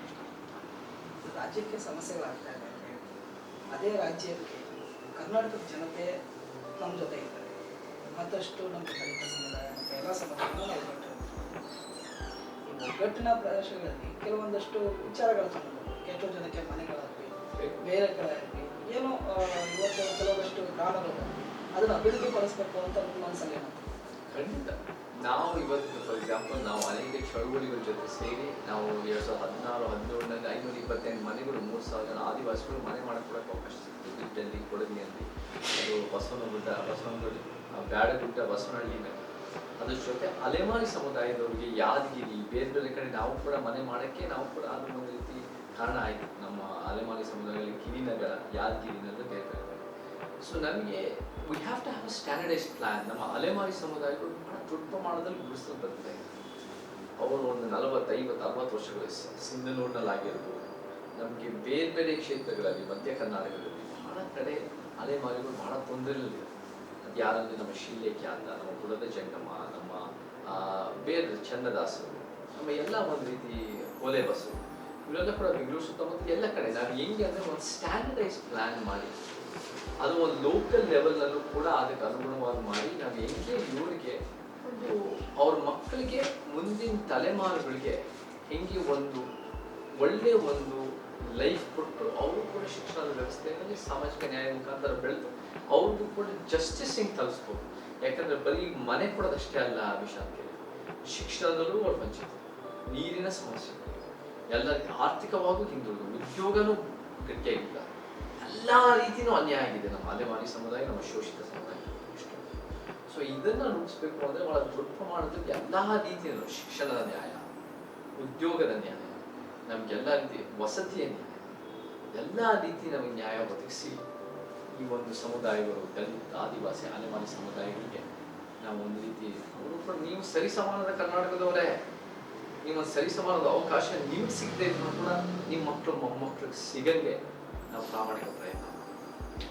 ಸರ್, ಈಗ ಒಂದಷ್ಟು ಪ್ರಾಮಾಣಿಕತೆ ಅದೇ ವಿಚಾರಕ್ಕೆ ನಾನು ಮಾಡ್ತೀನಿ. ಕೆಲವು ಪ್ರಾಮಾಣಿಕತೆ, ಕೆಲವು ವಿಚಾರ, ಯಾವುದೇ ವಿಚಾರಗಳಾಗಲಿ ಕೆಲವು ಪ್ರಾಮಾಣಿಕತೆಯಿಂದ ರಾಜಕೀಯ, ನಾನು ಮತ್ತೊಮ್ಮೆ ಕೇಳ್ತಾ ಇದ್ದೀನಿ, ರಾಜಕೀಯ ಪ್ರಭುತ್ವವಾಗಿ ಕೆಲಸ ಮಾಡ್ತಾ ಇಲ್ಲ ಅಂತ ಹೇಳ್ತಾ ಇದ್ದೀನಿ. ಮತ್ತು ಇನ್ನೊಂದು ಕೆಲವೊಂದಷ್ಟು ಮಾಡಬೇಕು ಅಂತ ಹೇಳ್ತಾ ಇದ್ದೀನಿ. ಆದರೆ ನಿಮ್ಮ ಪ್ಲ್ಯಾನ್ ಏನು, ನೆಕ್ಸ್ಟ್ ಏನು? ನಮ್ಮ ಪ್ಲ್ಯಾನು ಒಂದು ಪೊಲಿಟಿಕಲ್ ಮೂವ್ಮೆಂಟ್ ಬೇಕು ವಿಷಯ. ಓಕೆ, ಪೊಲಿಟಿಕಲ್ ಮೂವ್ಮೆಂಟ್ ಬೇಕು ಅಂದರೆ ನಾನು ಒಂದು ರೀತಿ ಸಿಂಗ್ಯುಲರ್ ಆಗಿ ಒಂದು ತೀರ್ಮಾನ ಮಾಡೋದಲ್ಲ. ನಾವು ಯಾರ್ಯಾರು ನಮ್ಮ ಚಳುವಳಿನಲ್ಲಿ ಭಾಳ ಗಟ್ಟಿಯಾಗಿ ಪ್ರಾಮಾಣಿಕವಾಗಿ ಅವ್ರವ್ರ ರೀತಿಯಲ್ಲಿ ಕೆಲಸ ಮಾಡಿದರೆ ಅವರೆಲ್ಲರೂ ನಾವು ಐಡಿಯಾಸ್ ತೊಗೊಂಡು ನಾವು ಒಂದು ಭಾಳ ದೊಡ್ಡ ಪ್ರಮಾಣದಲ್ಲಿ ಇದನ್ನು ಪ್ಲ್ಯಾನ್ ಮಾಡಬೇಕು. ಯಾಕಂದರೆ ಪೊಲಿಟಿಕಲ್ ಮೂವ್ಮೆಂಟ್ ಅಂದರೆ ಅಮೇರಿಕಾ ಥರ ಪ್ರೆಸಿಡೆನ್ಷಿಯಲ್ ಸಿಸ್ಟಮ್ ಅಲ್ಲ, ಪ್ರೆಸಿಡೆನ್ಷಿಯಲ್ ಸಿಸ್ಟಮ್ ಒಬ್ಬ ಯಾವ ಒಂದು ರೀತಿ ಬರೀ ಅವನ ವೈಯಕ್ತಿಕ ಬಿಸ್ನೆಸ್ ಬ್ರ್ಯಾಂಡ್ ಇಂದ ಬಂದು 2016 2024ನಲ್ಲಿ ಪ್ರೆಸಿಡೆಂಟ್ ಆಗೋ ತರ ಟ್ರಂಪ್ ತರ ಅಲ್ಲ ಇದು. ಇಲ್ಲಿ ಹೆಂಗಂದ್ರೆ ಪಾರ್ಲಿಮೆಂಟರಿ ಸಿಸ್ಟಮ್, ಪಾರ್ಲಿಮೆಂಟರಿ ಡೆಮಾಕ್ರಸಿನಲ್ಲಿ ನಾವು 224 ಕ್ಷೇತ್ರದಲ್ಲಿ ನಾವು ಕೂಡ ದೊಡ್ಡ ಪ್ರಮಾಣದ ಯಾರಾದ್ರೂ ಅಧಿಕಾರಕ್ಕೆ ಬರಬೇಕು ಅಂದ್ರೆ they have to have a sizeable number of seats. So ಆ ಸೀಟ್ಸ್ ಇಟ್ಕೊಂಡ್ ಬರಬೇಕು ಅಂದ್ರೆ ನಾವು ಎಲ್ಲ ಕಡೆ ನಮ್ಮ ಸಮಾಜದ ಶಕ್ತಿಗಳು 224 ಕಡೆ ಇರಬೇಕು, ನಾವು ಕೂಡ ಎಲ್ಲ ಕಡೆ ಹೋಗ್ಬೇಕು, ಕೆಲಸ ಮಾಡಬೇಕು. ನೋಡಿ ವಿಷಾಂತ್ ಅವರೇ, ವೋಟ್ ಅನ್ನೋದು ಏನ್ ಅನ್ಕೊಂತಾರೆ ಮಾತಾಡ್ತಾರೆ ಅಂದ್ರೆ ವೋಟ್ ಅನ್ನೋ ಸುಮ್ಮನೆ ದುಡ್ಡು ಕೊಟ್ಟು ವೋಟ್ ಪಡಿಬೋದು.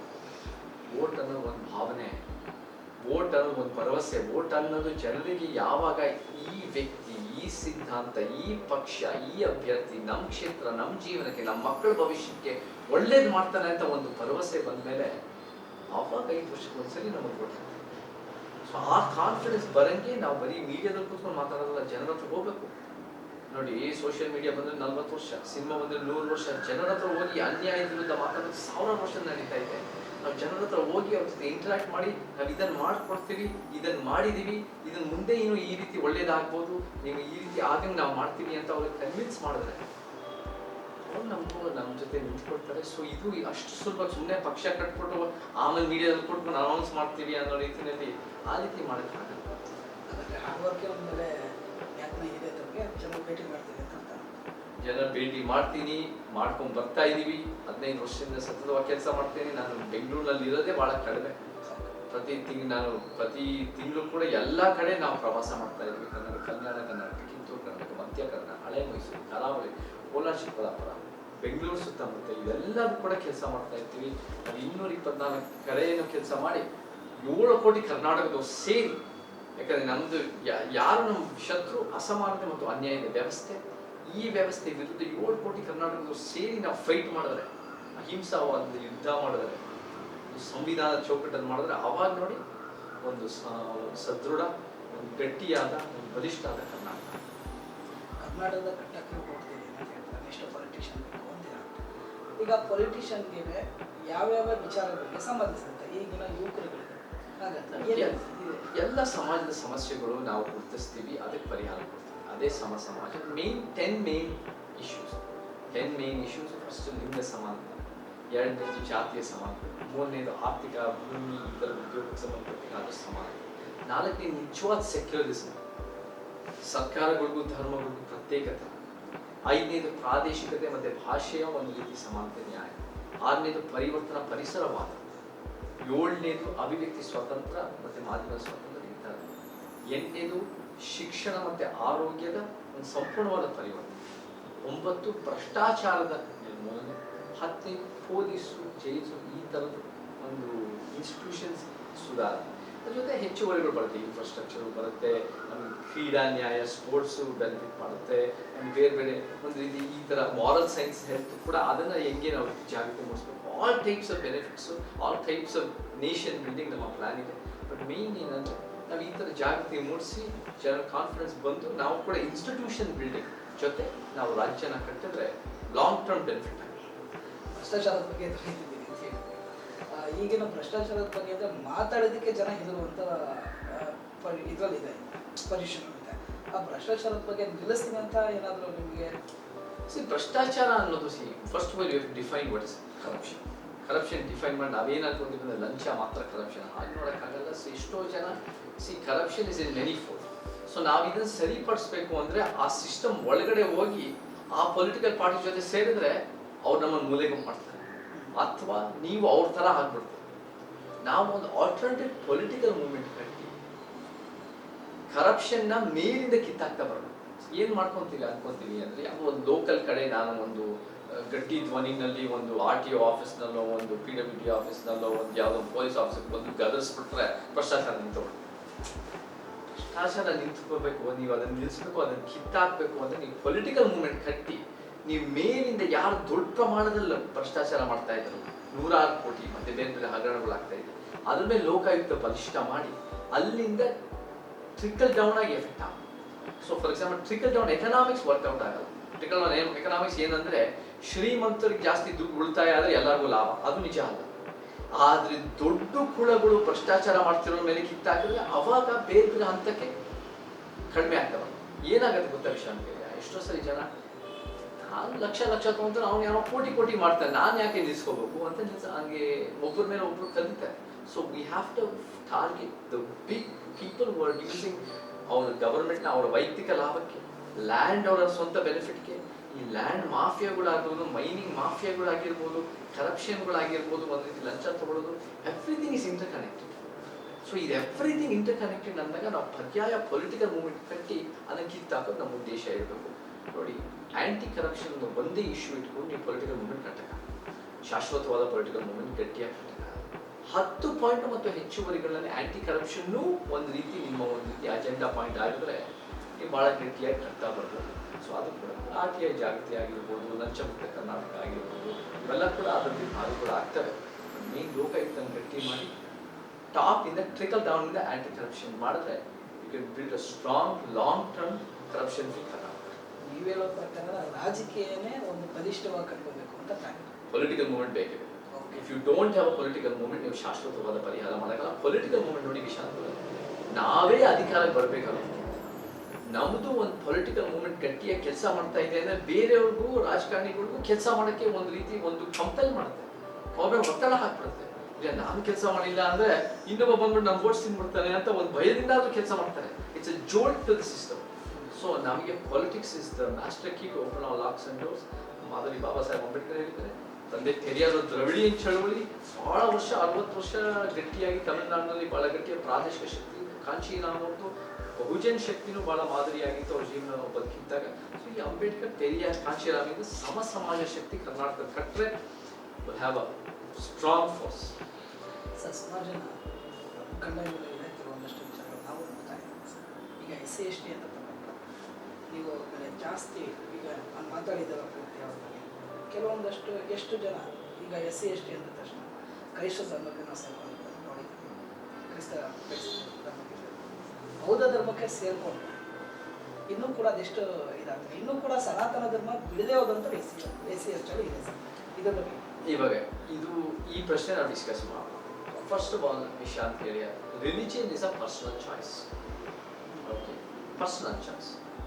ನಿಮ್ಮ ಧರ್ಮಗಳು ಅದು ಒಂದು ಹಾರಿಜಾಂಟಲ್ ಆಗಿರ್ತವೆ. ಹಿಂದೂ ಧರ್ಮ, ಇಸ್ಲಾಂ ಧರ್ಮ, ಕ್ರೈಸ್ತ ಧರ್ಮ, ಜೈನ, ಬೌದ್ಧ, ಸಿಖ್ ಧರ್ಮ, ಪಾರ್ಸಿ ಧರ್ಮ. ನಾವು ಕೂಡ ಬಸವ ಶರಣ ಧರ್ಮದ ಹೊಸ ಧರ್ಮ ಮಾನ್ಯತೆ, ಅದು ಹೊಸ ಧರ್ಮ ಅಲ್ಲ, 850 ವರ್ಷದ ಧರ್ಮ ಕೂಡ ಅದಕ್ಕೆ ಮಾನ್ಯತೆ ಬೇಕು ಅಂತ ನಾವೆಲ್ಲ ಹೇಳ್ತಾ ಇದ್ದೀವಿ. ಇವೆಲ್ಲ ಧರ್ಮದ ಒಂದು ರೀತಿ ಆಪ್ಷನ್ಸ್ಗಳಿದೆ. ಅಥವಾ ಆ ಧರ್ಮ ಆಪ್ಷನ್ ಬಿಟ್ಟು ನಾನು ಯಾವ ಧರ್ಮದವನು ಗುರುತಿಸ್ಕೊಳ್ಳಲ್ಲ ಅನ್ನೋದು ಸಾಧ್ಯತೆಗಳಿರುತ್ತೆ. ಅಥವಾ ನಿಮ್ಮದೇ ರೀತಿ ಮಾಡೋದು, ಇದೆಲ್ಲ ಎಕ್ಸ್ಟ್ರಾ ಆಪ್ಷನ್ಸ್ಗಳಿದೆ. ಇವಾಗ ಏನೇ ಧರ್ಮಗಳಿದ್ರು ಕೂಡ ಇವೆಲ್ಲ ನಿಮ್ಮ ವೈಯಕ್ತಿಕ ಜೀವನದಲ್ಲಿ, ನಿಮ್ಮ ಮನೆಗಳಲ್ಲಿ, ನಿಮ್ಮ ಪರ್ಸನಲ್ ಸ್ಪೇಸ್ಗಳಲ್ಲಿ, ನಿಮ್ಮ ಧರ್ಮಕ್ಷೇತ್ರಕ್ಕೆ ಸೀಮಿತ ಆಗಿರೋ ಅನ್ನೋದು ಮುಖ್ಯ. ಅದು ನಮ್ಮ ಸಂವಿಧಾನ ಹೇಳಿದೆ. ಆರ್ಟಿಕಲ್ 25 ನೀವು ಯಾವ ಧರ್ಮ, ಎಷ್ಟೇ ಧರ್ಮ, ಏನೇ ಬೇಗ ಧರ್ಮೇತರ ಬದುಕ ನೀವು ಸ್ವಾತಂತ್ರ್ಯ. ನಾವು ದೇಶ ನಿರ್ಮಾಣ ಮಾಡಬೇಕು ಅಂದರೆ ಧರ್ಮ ನಿರಪೇಕ್ಷತೆ ಅಂದರೆ ಸೆಕ್ಯುಲರಿಸಮ್ ಮಾಡಬೇಕು. ಸೆಕ್ಯುಲರಿಸಮ್ ಏನಂದ್ರೆ ಸರ್ಕಾರಗಳಿಗೂ ಧರ್ಮಗಳಿಗೂ ಪ್ರತ್ಯೇಕತನ. ಸೊ ಈ ಧರ್ಮಗಳು, ಹಾರಿಜಾಂಟಲ್ ಧರ್ಮಗಳು, ಇದೆಲ್ಲ ನಿಮ್ಮ ಮನೆಗಳಲ್ಲಿ, ನಿಮ್ಮ ಧರ್ಮಕ್ಷೇತ್ರದಲ್ಲಿ ನಿಮ್ಮ ಸ್ವಾತಂತ್ರ್ಯ, ನಿಮ್ಮ ಚಾಯ್ಸು, ಪರ್ಸನಲ್ ಆಯ್ಕೆ. ನಮಗೆ ಶತ್ರು ಇರೋದು ಯಾರು ಅಂದ್ರೆ ವರ್ಟಿಕಲ್ ಆಗಿರೋ ಅಸಮಾನತೆ ಶ್ರೇಣಿ.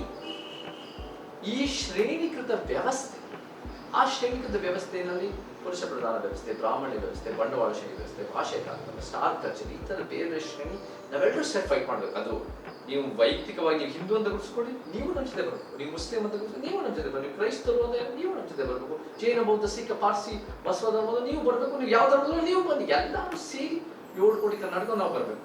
ಈ ಧರ್ಮಗಳಿಗೂ ಈ ವ್ಯವಸ್ಥೆಗೂ ನೋಡಿ ವಿಶಾಂತ್ ಇದೆ, ಅದು ಒಂಥರ ನೀರಿನ ಮೇಲಿನ ಗುಳ್ಳೆ ಥರ ಒಂದು ಕನೆಕ್ಷನ್. ಸೊ ನಿಮಗೆ ಈ ಒಂದು ರೀತಿ ಅದು ಅಟ್ಯಾಚ್ಡ್ ಬಟ್ ಡಿಟ್ಯಾಚ್ಡ್.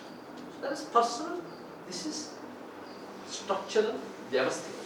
ಸೊ ನಿಮಗೆ SCಗಳು STಗಳು ಅವರ ಸ್ವಾತಂತ್ರ್ಯದ ಅಡಿಯಲ್ಲಿ ಅವರು ಧರ್ಮ ಆಯ್ಕೆ ಮಾಡ್ತಾರೆ, ಧರ್ಮೇತರವಾಗಿ ಬದುಕಲು ಅವ್ರು ಬಿಟ್ಟಿದ್ದಾರೆ. ನಮಗೆ ಕೆಲವು ಧರ್ಮಗಳಲ್ಲಿ ಒಳ್ಳೊಳ್ಳೆದಿರುತ್ತೆ, ಕೆಲವು ಧರ್ಮಗಳು ಬೇರೆದಿರುತ್ತೆ, ಅದು ಡಿಸ್ಕಸ್ ಮಾಡೋದು. ನನಗೆ ಹೆಚ್ಚಾಗಿ ಬುದ್ಧ ಧರ್ಮ, ಬಸವ ಧರ್ಮ, ಮತ್ತು ಬಾಬಾ ಸಾಹೇಬ್ ನವಯಾನ ಧರ್ಮ, ಈ ಧರ್ಮಗಳ ಬಗ್ಗೆ ನನಗೆ ವಿಶೇಷವಾಗಿ ಆದಿವಾಸಿ ಶರಣ ಧರ್ಮ, ಈ ಧರ್ಮಗಳು ವಿಶೇಷವಾಗಿ ಒಂದು ಸಮಾನತೆ ಅನ್ನೋದು ಹೆಚ್ಚು ಅದರಲ್ಲಿ ಅಡಗಿದೆ, ಅದರಲ್ಲಿ ಇದೆ ಅನ್ನೋದು ನಾನು ಓದ್ತಕ್ಕಂಥ ಇದೆ. ಎಲ್ಲ ಧರ್ಮಗಳು ಸರಿ ಸಮಾನ ನಮ್ಮ ಕಣ್ಣಲ್ಲಿ, ಎಲ್ಲ ಧರ್ಮಗಳು ಅವ್ರವ್ರ ರೀತಿಯಲ್ಲಿ ಆಯ್ಕೆ ಬದುಕಲ್ಲಿ ನೀವು ಮಾಡಿ. ಇದು ಒಂದು ರೀತಿ ಧರ್ಮ ನಿರಪೇಕ್ಷತೆಯ ದೇಶ. ಸೊ ಸೊ ಪರ್ಸನಲ್ ಚಾಯ್ಸ್ ಬೇಡ, ನಾವೆಲ್ಲರೂ ಸೇರಿ ಈ ಅಸಮಾನತೆಯ ಚೌಕಟ್ಟು ಕಿತ್ತಾಗಬೇಕು. ಹಾಗಾದ್ರೆ ಈಗ ಯುವಕರಿಗೆ ಸರ್ ಡಾಕ್ಟರ್ ರಾಜ್ಕುಮಾರ್ ಅಂತ ಹೊರನಾಟ ಆಗ್ಬೇಕಾ ತಪ್ಪು ಚೇತನ ಥರ ಹೋರಾಟಗಾರ ನೀವು ನಾವೆಲ್ಲರೂ ಡಾಕ್ಟರ್ ರಾಜ್ಕುಮಾರ್ ಅಭಿಮಾನಿಗಳು. ನಾವು ಯಾರು ಇಲ್ಲಿ ಈ ಥರ ಆತನ ಅಂತ ಹೇಳೋದಿಲ್ಲ. ನಾವು ನಿಮಗೆ ಆ್ಯಕ್ಟಿಂಗಲ್ಲಿ ಇಷ್ಟ ಇದ್ದರೆ, ಕಲೆ ಬಗ್ಗೆ ಆಸಕ್ತಿ ಇದ್ದರೆ ಡಾಕ್ಟರ್ ರಾಜ್ಕುಮಾರ್ ಅಷ್ಟು ಅವ್ರು ನಾವು ಮಾದರಿಯಾಗಿ ಇಟ್ಕೋಬೇಕು. ನಾವು ಅದ್ರ ಜೊತೆ ನಿರ್ದೇಶಕರು, ಸಿನಿಮಾ ರಂಗ ಕಟ್ಟೋರೇ ನಿರ್ದೇಶಕರು, ನಟರು, ಬಹಳ ದೊಡ್ಡ ನಟರ ಜೊತೆ ಬರಹಗಾರ ಬಹಳ ದೊಡ್ಡ ಕೊಡುಗೆ ಇದೆ. ಅಂಥದ್ದು ಕೂಡ ನೀವು ಸಿನಿಮಾ ರಂಗ ಕಟ್ಬೋದು. ಅನ್ನದಾತ ನಿರ್ಮಾಪಕರು ಬಹಳ ಮುಖ್ಯ ಆಗ್ತಾರೆ, ಟೆಕ್ನಿಷಿಯನ್ಸ್ ಬಹಳ ಮುಖ್ಯ ಆಗ್ತಾರೆ, ಕಾರ್ಮಿಕ ವಲಯ ಬಹಳ ಗಟ್ಟಿ ಶಕ್ತಿ. ನನಗೆ ಎಷ್ಟೋ ಕಾರ್ಮಿಕ ಜೊತೆ ನಾನು ಕೂಡ ಕಾರ್ಮಿಕ ವಲಯ ಸಂಘಟನೆ ಮಾಡಿದ್ದೀನಿ. ಸೊ ನಾವೆಲ್ಲರೂ ಕೂಡ ಸಿನಿಮಾ ರಂಗಕ್ಕೆ ಕಟ್ಟಬೇಕು ಅಂದಾಗ ಈ ಎಲ್ಲ ಕ್ಷೇತ್ರದಿಂದ ನಿಮ್ಮ ಕೊಡುಗೆ ಇರುತ್ತೆ. But creatively writers and directors are very important force, and financially of course producers ಭಾಳ ಮುಖ್ಯ ಆಗ್ತಾರೆ. ನನಗೆ ನಟ ನಟಿಯರು ಅಫ್ಕೋರ್ಸ್ ಅವರು, ನಾನೇನು ಹೇಳ್ಬೋದು ವಿಷಯ ಅಂತಂದರೆ, ನಟ ನಟಿಯರ ವಿಚಾರದಲ್ಲಿ ಅದು ಒಂದು ಮಟ್ಟಕ್ಕೆ ಒಂದು ಅಕ್ಕಮದೇವಿ ವಚನ ಬರುತ್ತೆ. ಓಲ ತುದಿಯ ಕೋಡಲಂತೆ ನೀರು ತುದಿಯ ಗೊಂಬೆಯಂತೆ ಆಡಿದ ಮೇಯ ನೀನು ಆಡಿಸಿದಂತೆ. ಸೊ ಒಂದು ಚೌಕಟ್ಟು ಇರುತ್ತೆ. ಅದು ಬಿಟ್ಟು ಅದು ಸಿನಿಮಾ ರಂಗ. ನೀವು ಸಮಾಜಕ್ಕೆ ಒಂದು ರೀತಿ ಕೆಲಸ ಮಾಡಬೇಕು, ನಾನು ರಾಜ್ಯಕ್ಕೆ ಮಾಡಬೇಕು ಅಂದರೆ ನಮಗೂ ಕೂಡ ಭಾಳ ಜನ ಮಾಡಬೇಕು. ಬಿ ಕೃಷ್ಣಪ್ಪ ಅವರು, ಶತಮಾನ ಕವಿ ಕುವೆಂಪು, ಎಮ್ ಡಿ ನಂಜುಂಡಸ್ವಾಮಿ ರೈತ ಸಂಘಟನೆ, ನಮಗೆ ಶಾಂತಗಿರಿ ಗೋಪಾಲ್ ಅವರು, ನಮ್ಗೆ ಅಫ್ಕೋರ್ಸ್ ರಂಗಭೂಮಿಯಿಂದ ಬಂದಿರೋರು ಬಿ ವೀರಣ್ಣವರು, ನನಗೆ ಗುರುರಾಜ ನಾಯ್ಡು ಹರಿಕತೆ ಅಂದರೆ ಅದ್ಭುತ, ಕೆ ವಿ ಸುಬ್ಬಣ್ಣವರು ಅವ್ರು ಮಾಡಿರೋ ನೀರಸ.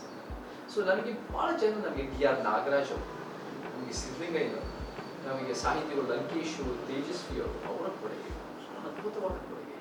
ಅವ್ರದ್ದು ವಿಡಿಯೋಸ್ ನಾನು ಕೂತ್ಕೊಂಡು ನೋಡ್ತಾ ಇದ್ದೆ. ಸೊ ಇಂಥವರೆಲ್ಲ ಸಾಹಿತಿಗಳು, ವಿಚಾರವಂತರು, ಮಾಧ್ಯಮದವರು, ರಂಗಭೂಮಿನವರು, ಚಳುವಳಿಗಾರರು ಎಲ್ಲರೂ ನಾವು ಮಾದರಿಯಾಗಿಟ್ಕೊಂಡು ನಾವು ಕರ್ನಾಟಕಕ್ಕೆ ಒಂದು ಉತ್ತಮ ದಿಕ್ಕಿನಲ್ಲಿ ಒಂದು ಸಮಾಜ ಕಟ್ಟೋಣ. ಸೊ ಇದು ನಾವು ಇವರೆಲ್ಲರ ಕೊಡುಗೆ ಅನ್ನೋದು ನಮ್ಮ ವಾದ. ಕೆಲವೊಂದಷ್ಟು ನಟರಿಗೆ ಕೆಲವೊಂದಷ್ಟು ಜಾಗಗಳ ಸಾಮಾಜಿಕ ಅದ್ರ ಬಗ್ಗೆ ಇದನ್ನೇ ಯಾಕೆ ನೀವು ಧ್ವನಿ ಎತ್ತಬೇಕಾಗಿತ್ತು, ಅದನ್ನು ನೀವು ಕೇಳೋಬೇಕಾದ್ರೆ ಕೇಳ್ಬೋದಾಗಿತ್ತು. ಇದನ್ನ ಧ್ವನಿ ಎತ್ತಿ ಹೇಳಕ್ಕೆ ಯಾಕೆ ನೀವು ಪ್ರಶ್ನೆ ಮಾಡಿ ಇದ್ರ ಬಗ್ಗೆ ನಾನು ಅವಾಗಿಂದ ಹೇಳ್ತಾ ಇದ್ದೀನಿ. ನಮಗೆ ಫೇವ್ರೆಟಿಸಮ್ ಬಂದಾಗ ಸಮಸ್ಯೆಗಳಾಗ್ತವೆ. ನಾನಿವಾಗ ಹೆಸರುಗಳ ಪಟ್ಟಿ ಹೇಳಿದ್ದೀನಿ, ಯಾರ್ಯಾರ ರಾಜ್ಯಕ್ಕೆ ಬಹಳ ದೊಡ್ಡ ಕೊಡುಗೆ ಕೊಟ್ಟಿದ್ದಾರೆ. ಅವರೆಲ್ಲರಿಗೂ ಕೂಡ ಬೇರೆ ಬೇರೆ ಹಂತಕ್ಕೆ ಸ್ಮಾರಕಗಳು ಇದ್ದಾವೆ ಅವ್ರ ಹುಟ್ಟೂರಿನಲ್ಲಿ ಅನ್ನೋದಿದೆ.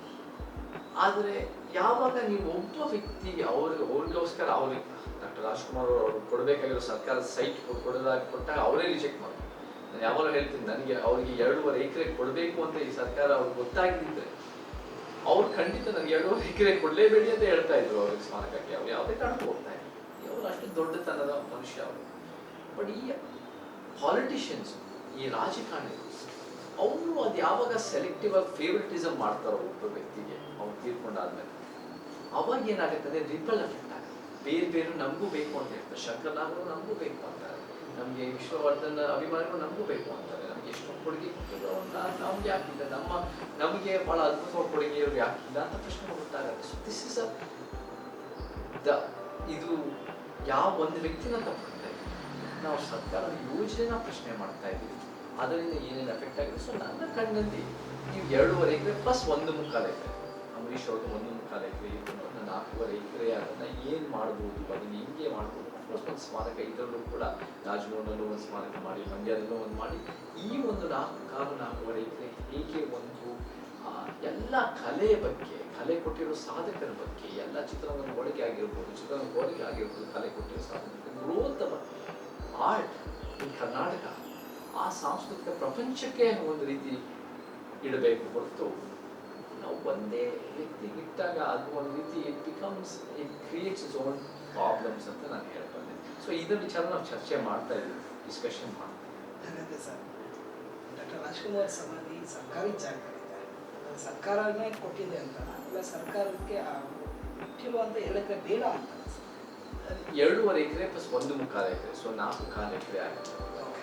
ಸೊ ಅದು ಒಂದು. ಮತ್ತೆ ಇದು ಯಾವ ಫ್ಯಾಮಿಲಿ ಕೊಟ್ಟಿರೋದಲ್ಲ, ಈ ಜಾಗ ಪರ್ಸನಲ್ ಆಗಿ ಕೊಟ್ಟಿರೋದಲ್ಲ, ಆದರೆ it is being used for what ಅಂತ ಕೊಟ್ಟಿದ್ದಾರೆ. ಸರ್ಕಾರ ಜಾಗನ ಅದು ಯಾರಿಗೂ ಪರ್ಸನಲ್ ಆಗಿ ಕೊಟ್ಟಿಲ್ಲ, ಯಾರು ಪರ್ಸನಲ್ ಕೊಡೋ ಪ್ರಶ್ನೆನೂ ಇಲ್ಲ. ಬಟ್ ಜಾಗನ ಯಾವುದಕ್ಕೆ ಬಳಸ್ತಾ ಇದ್ದಾರೆ, ಏನಕ್ಕೆ ಯೂಸ್ ಆಗ್ತಾ ಇದೆ, ಅದು ಸಾರ್ವಜನಿಕರಿಗೆ ಯೂಸ್ ಆಗ್ತಾ ಇದೆಯಾ, ಅದು ಒಂದು ರೀತಿ ಅಣ್ಣವ್ರು ಕಂಡ ಕನಸಿಗೆ ಯೂಸ್ ಆಗ್ತಾ ಇದೆಯಾ ಅಥವಾ ಅಣ್ಣವ್ರ ಹೆಸರಲ್ಲಿ ಈ ರಾಜಕಾರಣಿಗಳು ಲಾಭ ಮಾಡ್ಕೊಳ್ಳೋಕೆ ಇದೇ ರೀತಿ ಬಳಕೆ ಆಗ್ತಾ ಇದೆಯಾ ಅಂತ ಒಂದು ಪ್ರಶ್ನೆ. So this is the major ಪ್ರಶ್ನೆ. ಏನು ಬಳಕೆ ಆಗ್ಬೋದು ಸರ್? ಯಾವ್ದು ರಾಜಕೀಯ ಬಳಕೆ ಆಗ್ತದೆ? ಫಾರ್ ಎಕ್ಸಾಂಪಲ್, ಯಾರನ್ನ ಸ್ಮಾರಕ ಪಾಲಿಟಿಕ್ಸ್ ಶುರು ಮಾಡಿದ್ರು ಅವ್ರು ಎಷ್ಟೋ ಕಡೆ ಹೋಗಿ, ಆಮೇಲೆ ಮಂಡ್ಯದ ಕಡೆ ಎಲೆಕ್ಷನ್ ಟೈಮಲ್ಲಿ ಹೋಗಿ ನಾನು ಕೂಡ ಅಂಬರೀಷ್ ಅವ್ರು ಸ್ಮಾರಕ ಮಾಡಿದ್ದಾನೆ ಅಂತೆಲ್ಲ ಹೇಳಿದ್ರು ಅಂತ ನಾನು ಕೇಳ್ಕೊಳ್ತಾ ಇದ್ದೀನಿ.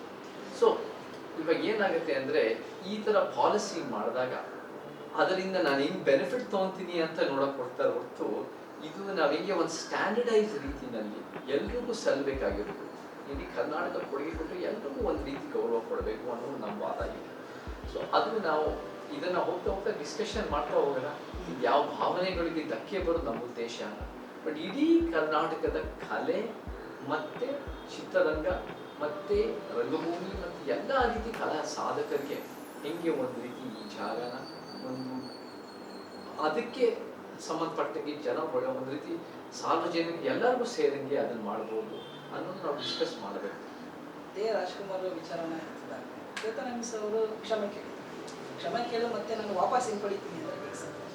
ಕ್ಷಮೆನ ವಾಪಸ್ ಹಿಂಪಡೆದಿಲ್ಲ. ಫಸ್ಟ್ ಆಫ್ ಆಲ್ ಆ ಕ್ಷಮೆ ಕೇಳಿದ್ರು ಒಂದು ಸ್ವಲ್ಪ ಜನ ಅವ್ರು ನಮಗೆ ಪರಿಚಯ ಇರೋರು ಕೂಡ ಬಂದು, ಪರಿಚಯ ಇದ್ದವರು ಬಂದು ತುಂಬ ಮನೆ ನುಗ್ಗಿ ಅವ್ರ ರೀತಿ ಮಾತಾಡೋ ಕೆಲವ್ರ ಬಗ್ಗೆ ನನಗೆ ಭಾಳ ಭಯ ಪಡೋ ಪ್ರಶ್ನೆನೇ ಬರಲ್ಲ. ಪ್ರಶ್ನೆನೇ ಬರಲ್ಲ. ನಮ್ಮ ವಿಚಾರದಲ್ಲಿ ನಮ್ಗೆ ಗಟ್ಟಿತನ ಇದೆ. ಎಲ್ಲೋ ಒಂದು ಕಡೆ ಬಹುಶಃ ಎಲ್ಲಿ ಈ ರಾಜ್ಕುಮಾರ್ ಸಂಘಟನೆ ಅಂತ ಹೇಳ್ಕೊಳ್ಳೋರು ಭಯ ಪಟ್ಟಿರೋಂಗೆ ನನಗೆ ಕಾಣುತ್ತೆ. ಎಲ್ಲಿ ಜನರಿಗೆ ಜಾಗೃತಿ ಆಗ್ಬಿಡುತ್ತೋ, ಎಲ್ಲಿ ವಿಚಾರಗಳು ಸತ್ಯ ಹೊರಗೆ ಬರುತ್ತೋ, ಅವರಲ್ಲಿರೋ ಭಯದಿಂದ ಅವ್ರು ಆ ರೀತಿ ರಿಯಾಕ್ಟ್ ಮಾಡಿದ್ದಾರೆ. ನಮಗೆ ಭಯ ಪಡೋ ಪ್ರಶ್ನೆ ಬರಲ್ಲ. ಒಳ್ಳೆತನ ರೀತಿಯಲ್ಲಿ ಯಾರಿಗೂ ನೋವಾಗಬಾರ್ದು. ನನಗೆ ಕಿರು ಶಿವರಾಮೇಗೌಡ ಅಂತ ಬಹಳ ಉತ್ತಮ ಹೋರಾಟಗಾರ. ಅವರಿಗೆ ಎಲ್ಲೋ ಒಂದು ಕಡೆ ಮನಸ್ಸು ನೋವಾಗಿದೆ ಅಂತ ವಿಷಾದ ವ್ಯಕ್ತಪಡಿಸಿದ್ದೀನಿ. ವಿಷಾದ ವ್ಯಕ್ತಪಡಿಸಿರೋ ಕಾರಣಕ್ಕೆ ನಮ್ಮ ವಿಚಾರಗಳಲ್ಲಿ ನಾವು ವಾಪಸ್ ತಗೊಂಡಿಲ್ಲ. ವಿಚಾರಗಳು ಸುಳ್ಳಲ್ಲ, ಅಲ್ವೇ ಅಲ್ಲ. ವಿಚಾರಗಳ ಸತ್ಯ ಇಲ್ಲ, ಜನರ ಮುಂದೆ ಇಟ್ಟೇ ಇರ್ತೀವಿ. ಅದನ್ನು ನಮ್ಮ ಕೆಲಸಗಳು ಮುಂದುವರಿಸ್ತಾ ಹೋದ್ರೆ ನಾವು ಒಂದು ಗಟ್ಟಿಯಾದ ಬಲಿಷ್ಠವಾದ ಪ್ರಜಾಪ್ರಭುತ್ವ ಕಟ್ಟುತ್ತಾ ಹೋಗ್ತೀವಿ. ಪ್ರಜಾಪ್ರಭುತ್ವವಾಗಿ ಗಟ್ಟಿಯಾಗಿ ಕೊಡ್ತೀವಿ. ಅದೇ ಪ್ರಜಾಪ್ರಭುತ್ವ ವಿಚಾರ ಸಂಬಂಧಪಟ್ಟಾಗಿ ಎಷ್ಟೋ ಜನ ವಿರೋಧಿ ಕೂಡ ರಾಜ್ಕುಮಾರ್ ವಿಚಾರ ಇತ್ತು. ಆದರೆ ಸ್ಮಾರಕ ಅಂತ ಹೇಳ್ತಾ ಇದ್ದರೆ ಮತ್ತೆ ಅದನ್ನು ವಿಚಾರ ಸಂಬಂಧಪಟ್ಟಂಗೆ ಅದು ಇಷ್ಟೇ ಜನ ಕೊಡಬೇಕು. ಈಗ ಹಳ್ಳಿಗಳ ಕಡೆ ನಾನು ನೋಡಿದೆ ಸರ್, ಇವತ್ತುವರೆಗೂ ಒಂದು ಸ್ಮಶಾನ, ಒಂದು ಮನೆ ಕೂಡ ಇವತ್ತುವರೆಗೂ ಒಂದು ಕರೆಂಟ್ ಲ್ಯಾಂಡ್ ನೋಡಿ ನೋಡಿ ನಮಗೆ land is a very very important fight. ನಾವು 21ನೇ ಶತಮಾನದ ಬಹಳ ದೊಡ್ಡ ಸಂಘರ್ಷ ನಡೀತಿರೋದು ಯಾವುದ್ರ ಬಗ್ಗೆ ಅಂದರೆ ನನ್ನ ಕಣ್ಣಲ್ಲಿ ಭೂಮಿ ವಿಚಾರ. ನಾವೆಲ್ಲ ಜನ ಜಾಸ್ತಿ ಇದ್ವಿ, ಭೂಮಿ ಕಡಿಮೆ. ಯಾರ ಹತ್ರ 10ರಿಂದ 12,000 ವರ್ಷಗಳಿಂದ ಭೂಮಿ ಇರುತ್ತೋ ಅವ್ರ ಪ್ರಾಬ್ಲಮ್. ಯಾರ ಹತ್ರ 10ರಿಂದ 12,000 ವರ್ಷ ಭೂಮಿ ಇಲ್ಲವೋ ಬೇರೆ ಹಂತಕ್ಕೆ ಪ್ರಾಬ್ಲಮ್. ಇವತ್ತಿಗೂ ಆ ವ್ಯವಸ್ಥೆ ಇವತ್ತಿಗೂ ಇದೆ. ನಾವು ನೋಡಿದ್ದೀವಿ, who has the land, who has access to the land, who has control of the land. ಆ ಲ್ಯಾಂಡ್ಗಳು ಯಾರಿಗೆ ಹೋಗುತ್ತೆ? ಮಠಗಳಿಗೆ ಹೋಗುತ್ತಾ, ಕಂಪನಿಗಳಿಗೆ ಹೋಗುತ್ತಾ, ನಿಮಗೆ ಬೇರೆ ಬೇರೆ ಥರ ಮೈನಿಂಗ್ ಲಾಬೀಸ್ಗಳಿಗೆ ಹೋಗುತ್ತಾ, ಅಥವಾ ನಿಜವಾಗ್ಲೂ ಜನರ ಒಳ್ಳೆದಿಗಾಗಿ ನಮ್ಮ ಫಾರೆಸ್ಟ್ ರೈಟ್ಸ್ ಆ್ಯಕ್ಟ್, ಆದಿವಾಸಿಗಳಿಗೆ ನಮ್ಮ PTC ಅಂತ ನಿಂತಿಗೆ, ನಮ್ಮ ಬೇರೆ ಬೇರೆ ಲ್ಯಾಂಡ್ ವಿಚಾರ, ರೈತರ ಲ್ಯಾಂಡ್, ವಾಸ್ತು ವಿಚಾರದಲ್ಲಿ. So these are all very big fights. So ನಮಗೆ ಯಾವ ಥರ ಸರ್ಕಾರ ಬೇಕು ಅಂದರೆ ಉಳ್ಳವರ ಪರವಾಗಿ ಬೆಳೆದಿರೋರು, ಕಾರ್ಪೊರೇಟ್ ಕಂಪನಿ, IT ಕಂಪನಿ, ಶ್ರೀಮಂತರ ಪರವಾಗಿರೋ ಸರ್ಕಾರಗಳಲ್ಲ. ಜನರಿಗೆ ನ್ಯಾಯ ಒದಗಿಸೋ, ಭೂಮಿ ನ್ಯಾಯ ಒದಗಿಸೋ ಉದ್ದೇಶ ಇಟ್ಕೊಂಡು ಸರ್ಕಾರಗಳು ಬೇಕು. ಅಂದರೆ ಪೊಲಿಟಿಷಿಯನ್ಗೆ ಯಾಕೆ ಬರಬೇಕು ಸರ್? ಆದರೆ ನಿಮ್ಮ ಪ್ರಕಾರ ಈಗಿನ ವ್ಯವಸ್ಥೆಗಳು ನೋಡಿದ್ರೆ ಎಷ್ಟೋ ಜನ ತನ್ನ ಮಗನಾಗಲಿ, ತನ್ನ ಮಿಸಸ್ನಾಗಲಿ, ಎಷ್ಟೋ ಜನ ತಾನೇ ಆಗಲಿ ಪೊಲಿಟಿಷಿಯನ್ ನಾನೇ ಗೆಲ್ಲಬೇಕು ಅಂತ ಮುಂದೆ ಬರಬೇಕು. ನಿಮಗೆ ಅದ್ರ ಬಗ್ಗೆ ಗೊತ್ತಾಗಿದೆ. ಈಗ ಅದನ್ನು ಕಂಟಿನ್ಯೂ ಮಾಡ್ತಾ ಯಾಕೆ ಅದನ್ನು ಜನರಿಗೆ ಒಳ್ಳೇದು ಮಾಡೋದಕ್ಕೆ, ಅದಕ್ಕೆ ದುಡ್ಡು ಮಾಡ್ಕೊಳ್ಳೋದಕ್ಕೋಸ್ಕರ. ನಮ್ಮ ಕಣ್ಣಲ್ಲಿ ಕುಟುಂಬ ರಾಜಕೀಯ ಅನ್ನೋದು ಭಾಳ ದೊಡ್ಡ ಸಮಸ್ಯೆ. ಕುಟುಂಬ ರಾಜಕೀಯ ಅನ್ನೋದನ್ನು ನಾವು ಕಿತ್ತಾಕಬೇಕು. ನಮಗೆ ಇದು ಜನರ ಬದುಕಿನ ಪ್ರಶ್ನೆ. ನೀವು ಬೈ ಚಾನ್ಸಕ್ಕೆ ಯಾವುದೋ ಒಂದು ಕುಟುಂಬದಲ್ಲಿ ಹುಟ್ಟಿದ್ದೀರ ಅನ್ನೋ ಕಾರಣಕ್ಕೆ ನೀವು ನಿಜವಾಗ್ಲೂ ಜನರ ಜೀವನಕ್ಕೆ ಕಾನೂನು, ನೀತಿ, ಯೋಜನೆ ತರಕ್ಕೆ ಯೋಗ್ಯರನ್ನೇ ಆಗ್ತದೆ. So we need democratic growth in the political movement. ಆ ಪೊಲಿಟಿಕಲ್ ಪಾರ್ಟಿಗಳಲ್ಲಿ ಡೆಮೊಕ್ರಾಟಿಕ್ ಗ್ರೋತ್ ಬೇಕು. ಆ ಪೊಲಿಟಿಕಲ್ ಪಾರ್ಟಿಯಲ್ಲಿ ನಿಜವಾಗ್ಲೂ ಯೋಗ್ಯರಿಗೆ, ಕಾಳಜಿ ಇರೋರಿಗೆ, ಸಮಾಜ ಸೇವೆ ಮಾಡಿರೋರಿಗೆ, ಅಂಥವ್ರಿಗೆ ಜನಪ್ರೀತಿ ಇರೋರಿಗೆ ನಾವು ಅವಕಾಶ ಕೊಡಬೇಕು ಅಂತ. ಬರೀ ತಂದೆ ಮಕ್ಕಳು, ತಾತನ ಮೊಮ್ಮಕ್ಕಳು ಈ ಪ್ರಭಾವಿಗಳನ್ನು ನಡೆಸಿದ್ರೆ ನಮ್ಮ ರಾಜ್ಯದ ಭವಿಷ್ಯಕ್ಕೆ ಸಮಸ್ಯೆ. ಅವರ ವೈಯಕ್ತಿಕ ಲಾಭ ಹೊರತು ಆ ಪಕ್ಷಗಳಿಗೂ ಒಳ್ಳೇದಾಗಲ್ಲ, ನಮ್ಮ ರಾಜ್ಯಕ್ಕೂ ಒಳ್ಳೇದಾಗಲ್ಲ. ಸರ್ ಕೆಲವೊಂದಷ್ಟು ವಿಚಾರಗಳಿವೆ. ಆದರೆ ಇನ್ನೊಂದು ವಿಚಾರ, 3 ಬಾರಿ ಸೋತವ್ರಿಗೆ ಏನು ಗೊತ್ತಿದೆ ಕರ್ನಾಟಕದ ಯಾರಿಗಿತ್ತು? ನೀವೇ ಹೇಳಿ. 3 ಬಾರಿ ಸೋತವ್ರಿಗೆ 3 ಬಾರಿ ಸೋತವ್ರಿಗೆ ಏನು ಗೊತ್ತಿದೆ ಅಂತ ಹೇಳಿಲ್ಲ. ನಾನೇನು ಹೇಳಿದ್ದು ಫಸ್ಟ್ ಏನಂದ್ರೆ ಅವ್ರು ಮಾತಾಡಕ್ಕೆ ಏನು ಯೋಗ್ಯತೆ ಇದೆ ಆ ವ್ಯಕ್ತಿ ಹೇಳಿದಾಗ, ಯೋಗ್ಯತೆ ಯಾರಿಗಿದೆ ಮಾತಾಡಕ್ಕೆ? ನಿಮ್ಮ ತಂದೆ ಸ್ಮಾರಕ ಪಾಲಿಟಿಕ್ಸ್ ಮಾಡಿದ ಯೋಗ್ಯತೆ ಇದೆಯಾ? ನೀವು 3 ಸಲ ಗೆದ್ದು ಸ್ವಜನ ಪಕ್ಷಪಾತದಿಂದ ಬಂದಿರುವಂಥ ಯಾವೊಂದು ಸಾಧನೆಯಿಂದ ಬಂದಿದೆ ಅನ್ನೋದು ಯೋಗ್ಯತೆ ಇದೆ. ಯಾರಿಗೆ ಯೋಗ್ಯತೆ ಇದೆ ಮಾತಾಡೋದು? ನಮ್ಮ ಕಡೆ ಪ್ರತಿ ಒಬ್ಬರು ಡೆಮಾಕ್ರಸಿನಲ್ಲಿ ಯೋಗ್ಯತೆ ಇರೋದು. So democracy allows for freedom of expression. ಅಭಿವ್ಯಕ್ತಿ ಸ್ವತಂತ್ರ ಆರ್ಟಿಕಲ್ 19. ನಿಮ್ಮ ಮಾತುಗಳು ಎಷ್ಟು ಉತ್ತಮವಾಗಿದೆ ನೀವು ಜನರ ಮುಂದೆ ಇಟ್ಟಾಗ ಜನ ಅದನ್ನು ತೀರ್ಮಾನ ಮಾಡಬೇಕು. ನೀವು ನಿಮಗೆ ಅಷ್ಟೊಂದು ನೀವು ಯೋಗ್ಯತೆ ಏನಿದೆ ಅಂತ ಪ್ರಶ್ನೆ ಮಾಡೋಕ್ಕೆ ಬಹುಶಃ ನಿಮ್ಮ ಯೋಗ್ಯತೆ ಏನಿದೆ ಅಂತ ಅದು ನಮಗೆ ಎದ್ದು ಕಾಣುತ್ತೆ. ಅದು ಪ್ರಶ್ನೆ ಕೊಡಬೇಕಾಗುತ್ತೆ ಅಂತ ಹೇಳಿದಷ್ಟೇ. ಸೊ ನಾವು ಅದನ್ನು ಶುರು ಮಾಡಿದ್ದು, ಅವರು ಶುರು ಮಾಡಿದ್ದು, ನಾವು ಅದಕ್ಕೆ ಪ್ರಶ್ನೆ ಮಾಡಿದ್ದಷ್ಟೇ. ಇದ್ರ ರಾಜಕೀಯಕ್ಕೆ ಬಂದು ನೋಡಿ ಎಲೆಕ್ಷನ್ ನಿಂತ್ಕೊಂಡು ಮುಂದಿನ ಕತೆ ನಿಮ್ಗೆ ಗೊತ್ತಾಗುತ್ತೆ. ನಾನೇ ಗೆದ್ದು ನಾನೇ ಅಧಿಕಾರ ಬಯಸಿ ನಾನೇ ಒಂದು ರೀತಿ ಮುಖ್ಯಮಂತ್ರಿ ಮಿನಿಸ್ಟರ್ ಆಗಬೇಕು ಅನ್ನೋ ನಮ್ಮ ಉದ್ದೇಶ.